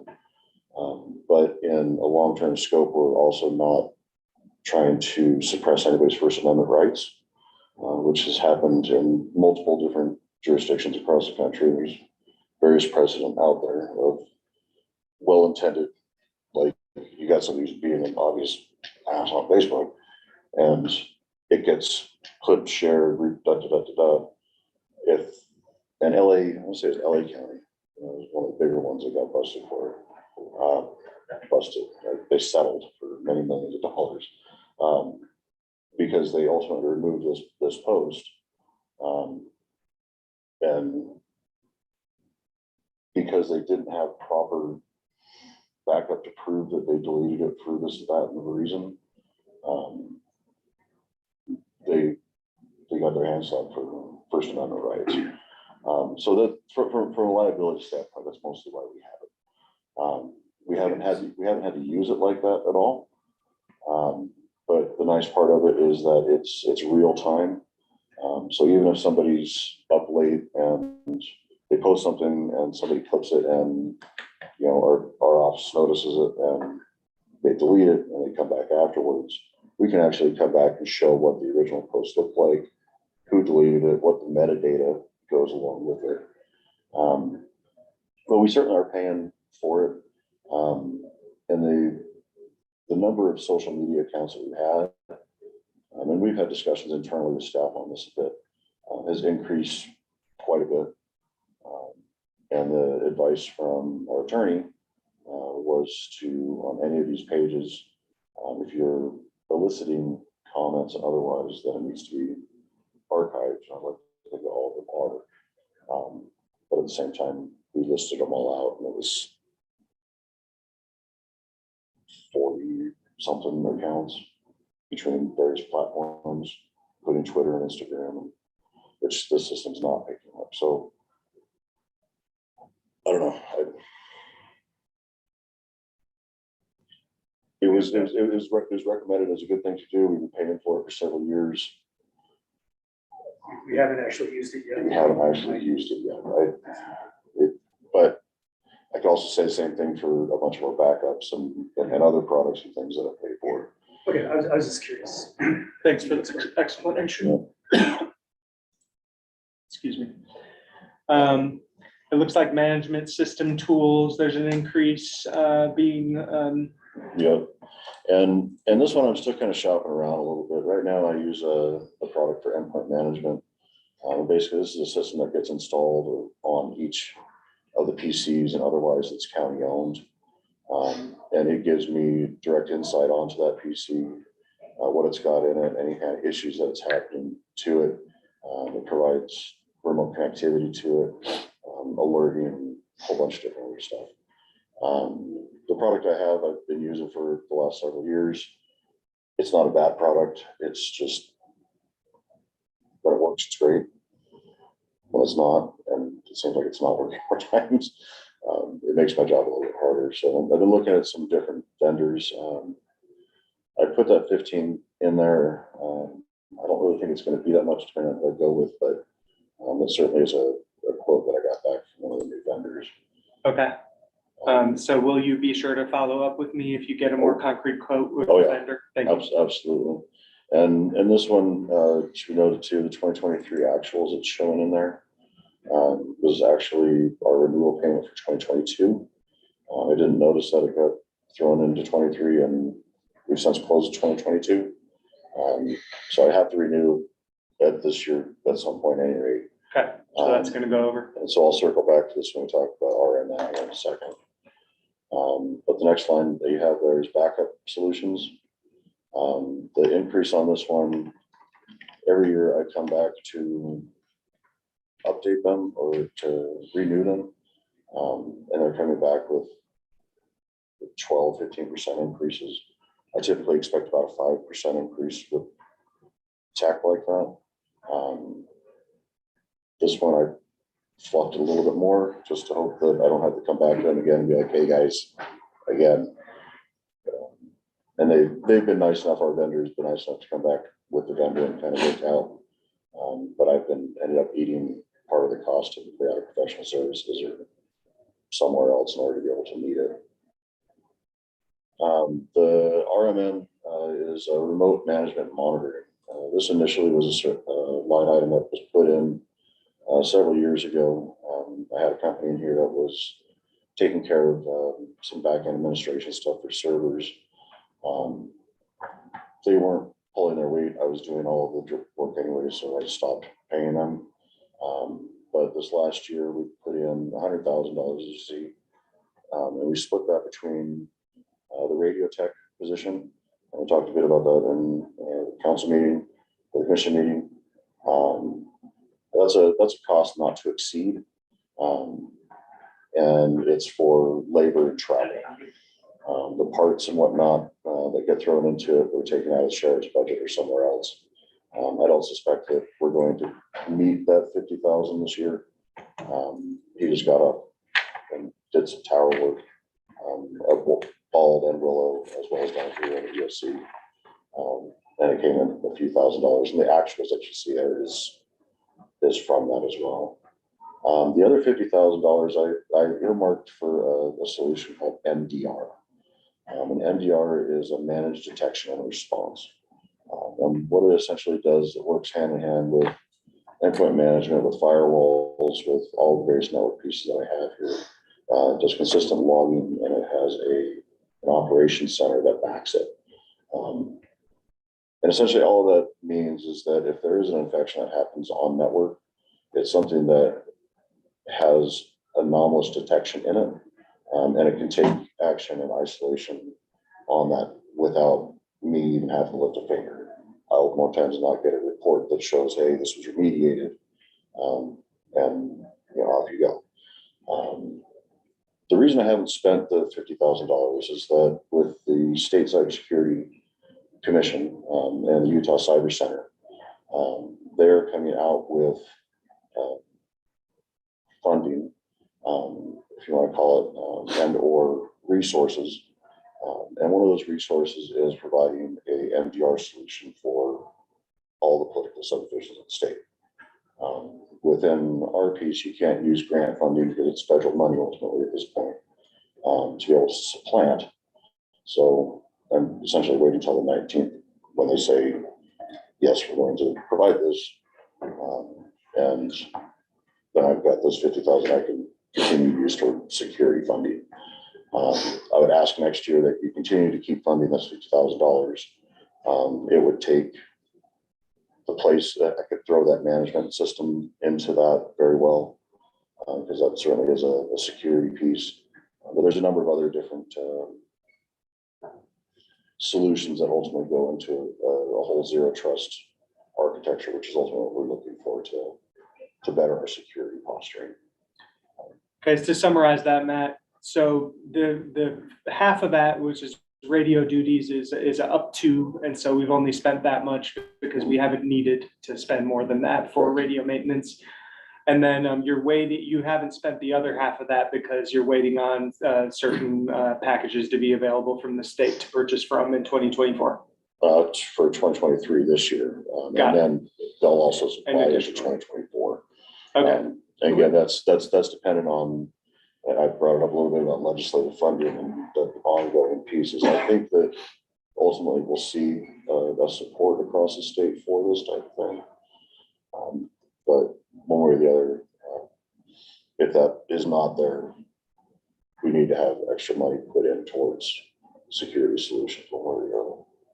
I'm sorry to cut you off, Kelly. I mean, since these are relatively large items, I wonder if it makes sense just to split that into two pieces. Like, it seems like I for radio. Sure. We'd like to see. I'd be just fine with that. And we kind of went back and forth over putting the cost for the radio tech and, you know, employees or something, but that's where we landed last year. Was Chris, I'm more than happy to separate it or change the name of the, but whatever makes sense for you guys. great. I agree. Let the record reflect that the chair will explore the possibility of a new account in there to split that large $100,000 expense request up and be able to categorize it more accurately. Thanks for that suggestion. Looks like, let's see, cell phone, special department supplies, uniforms, get the IT staff a little more professional. I Yeah. appreciate that. Thank you. I put a worksheet in there for you too. But Thank you. yeah, Wonderful. the boots for me and my tech, and then shirts, hats, jackets. And we always have expendable cable parts that come out of special department supplies and to find adapters and cables for everybody around here at the same time. This is like an Iron Man suit. What is this, $500? Something like that. No, we'll probably do polos and t-shirts. Okay, thanks. And some different hats, jackets, whatnot. Get them all embroidered and whatnot. Oh, yeah, sorry. Get my staff in collars at least. Wonderful. Be nice to see that Yeah, happen a little and bit then more. the cell around the phone company. allowance is different. Like, Gabe and I looked at that Yeah, I don't know. a little bit. I don't know where the 32, 30, 40, I don't know where that sorry. number came from. And we changed it right now. Kenny was getting the 40. I'd like to see him be getting the 90. Okay. He uses his cell phone all the time for everything. We might end up adjusting it countywide, so. That's fine. And then I think James is getting something too, but I'm not totally sure. I didn't look really closely at that one. But he should be getting something as well because he's definitely using his phone for testing. Okay, I'll make note. Oh, yeah, this is the +2. I didn't have that noted, but didn't actually end it up. Oh, okay. And then there's just some expenses associated with the Yeah. UAC conferences that you attend, as well as IT training. And usually we don't leave room for these others, but I appreciate that your field is so dynamic and you need to be ready to get, information on the latest needs in the IT world. And so And so, I'm comfortable with leaving this in there. thank you. And sometimes, trainings and things come up that it's like, hey, you need to apply this week for getting it next or something like that. And that's kind of our issue, other than that. Didn't have direct quotes on stuff. Sorry to miss your conclusion, but That's it. No, I appreciate it. Have a And good day. I've got a Thank you. little bit after he's done that I was hoping to discuss. I will with him without you if you'd like, but it's in regards to some other stuff that we've got in emails lately. So I'd like to get, I don't know if you want to stay for that. I'm just letting you know that I'm gonna bring it up. I know we're all running late and I'm late for my 4 o'clock meeting, but I'm still gonna make sure we deal with it. okay, So- how It'll much, be recorded. Matt, did you just finish or? I'm done unless you guys have anything.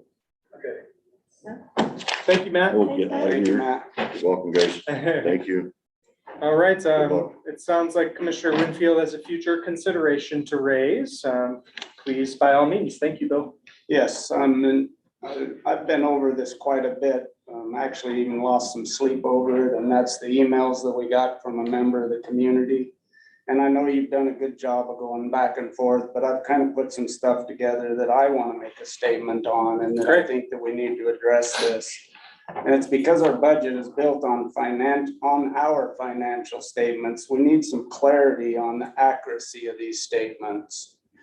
And we need to address these mistakes that have been brought to light, and we're not talking just a few dollars here and there from what I've gone through, and I don't understand it to the level you guys do, but it's pretty astronomical. But we've been notified by that member of the public that there are a large number of mistakes in our financial statements. At least 2 of those have been confirmed by the external auditor through Gabe. We underreported the transient room tax revenues by over 5 million. I mean, we're not talking small change here in 2022. That's been confirmed. I understand that there are multiple areas in our financial statements that have millions of dollars now in question. These are huge mistakes. Maybe they can be explained away, but I think they need explained.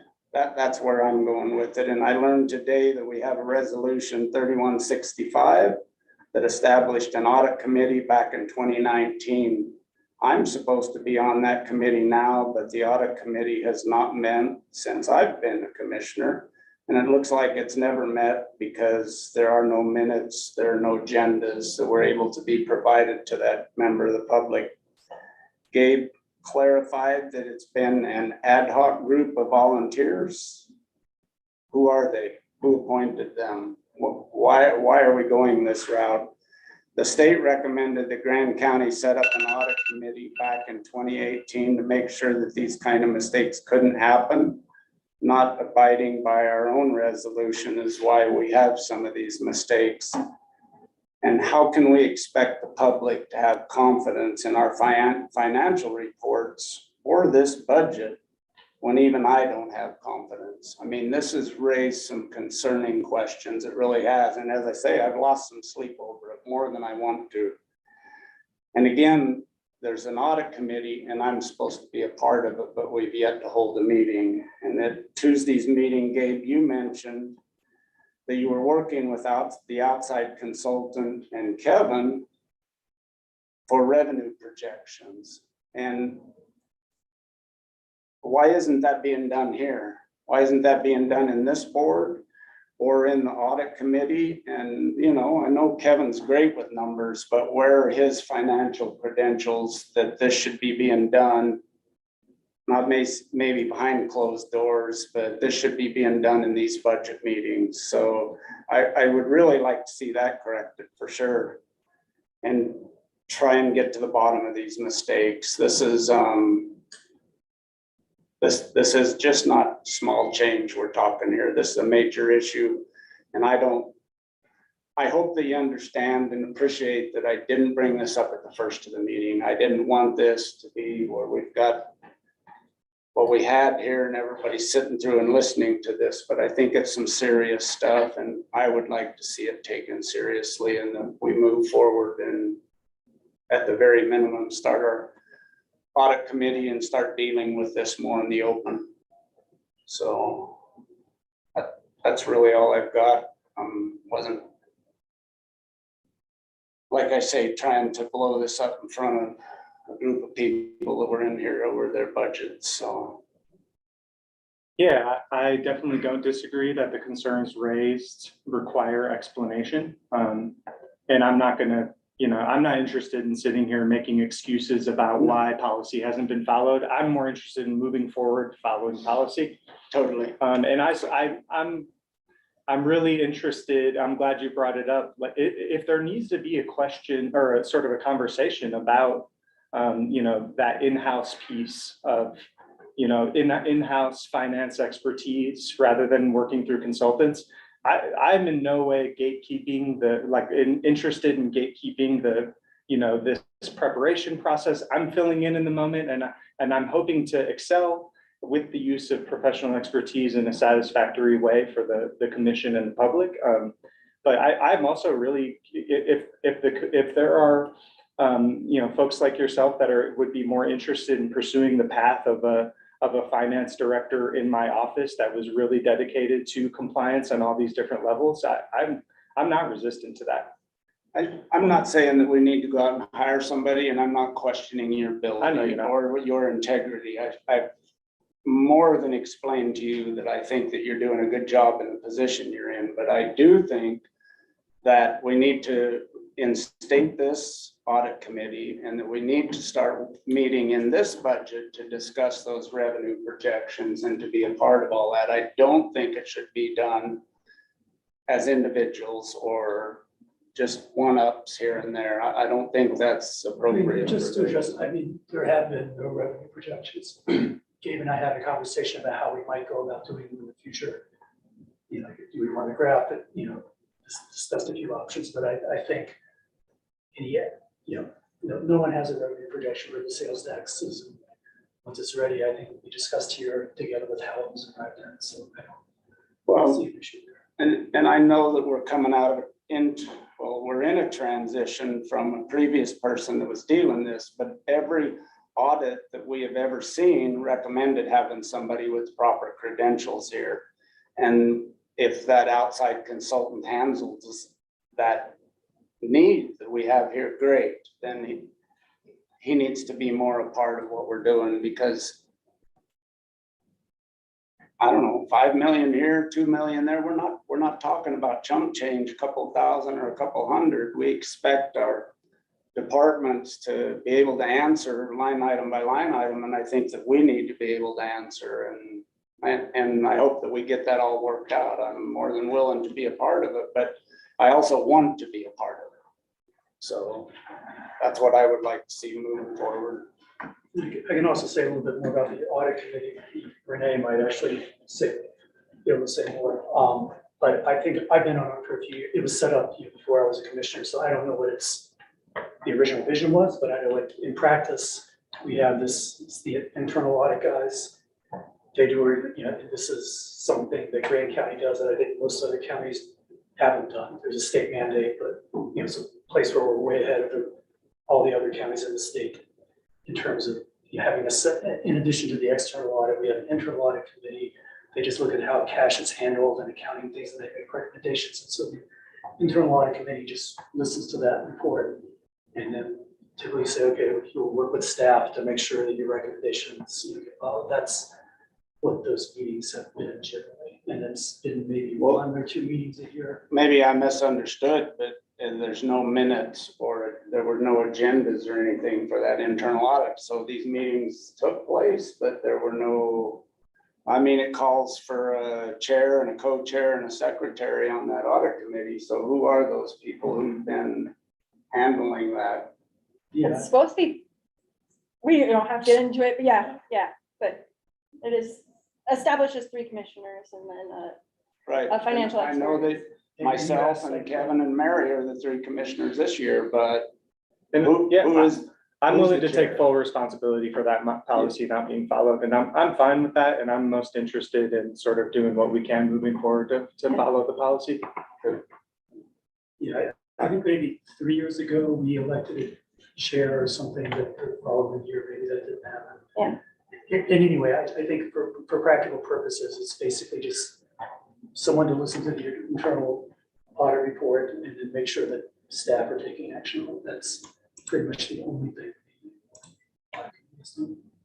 I think it would give us an advantage to look at some of these line items that have been brought up that have huge discrepancies, so. Well, the only one I saw, I mean, I'm curious about this too, and I haven't read every line of every email, but there was some TRT revenue that got mislabeled. I mean, the number was in the audit, it just wasn't labeled correctly. Is that it, or? There were some property taxes. I mean, I'd have to go back and reread it, but there No, was. you're right, and I will, There's a lot more than just one TRT in a different line, and I don't think it was explained that it was in a different line, if that is the case, but I think we've got to do our own investigation here and get to the bottom of it. sure, and I will say that we do have, we did change companies that complete both the state mandated audit and the single point audit that's required for federal compliance. And I'd be curious to see if between those change in audit teams, if the auditors themselves kind of reclassified some of those monies differently than the prior auditors did. And because that, to me, is the simplest explanation. I'm not saying that's correct, but changing those two companies, going from one company that had been doing our audit for many, many years and then switching to a different company, when that, to me, is the simplest explanation. And I'm not sure that's correct, but I do see that as one potential avenue of when we changed auditors, maybe some of that revenue got reclassified. And so I'd like to dive into that. And then I would note that we do have an entire firm of consulting accountants that we pay every year to help us prepare the audit and to go over everything and to classify and organize all those numbers before they're actually delivered to the separate accounting team that does the actual audit. And so I'm very interested to see those get cleared up. With all of these checks and balances that we supposedly have, to still have these issues is a little bit concerning, for sure. So that's all. And I mean, as you said, let's move forward. I'm not trying to blame anybody or anything, but we still have a responsibility here to make sure that those are corrected and don't happen in the future. All right, any other future considerations by the board? I have gotten confirmation that Cody Dieter, who is our hired consultant to provide assistance in this process, will be here next week, and will be here. I expect them to be available here at the meeting. And I will follow up more with, once I expect to hear back from him today or tomorrow again, with more of a concrete plan for what he has in mind. And so I'll do my best to communicate to the board as soon as possible so that there can be the appropriate amount of back and forth available for that person. Okay, thank you. Yeah. Thank you, everyone. It's 4:19 and I will adjourn this meeting.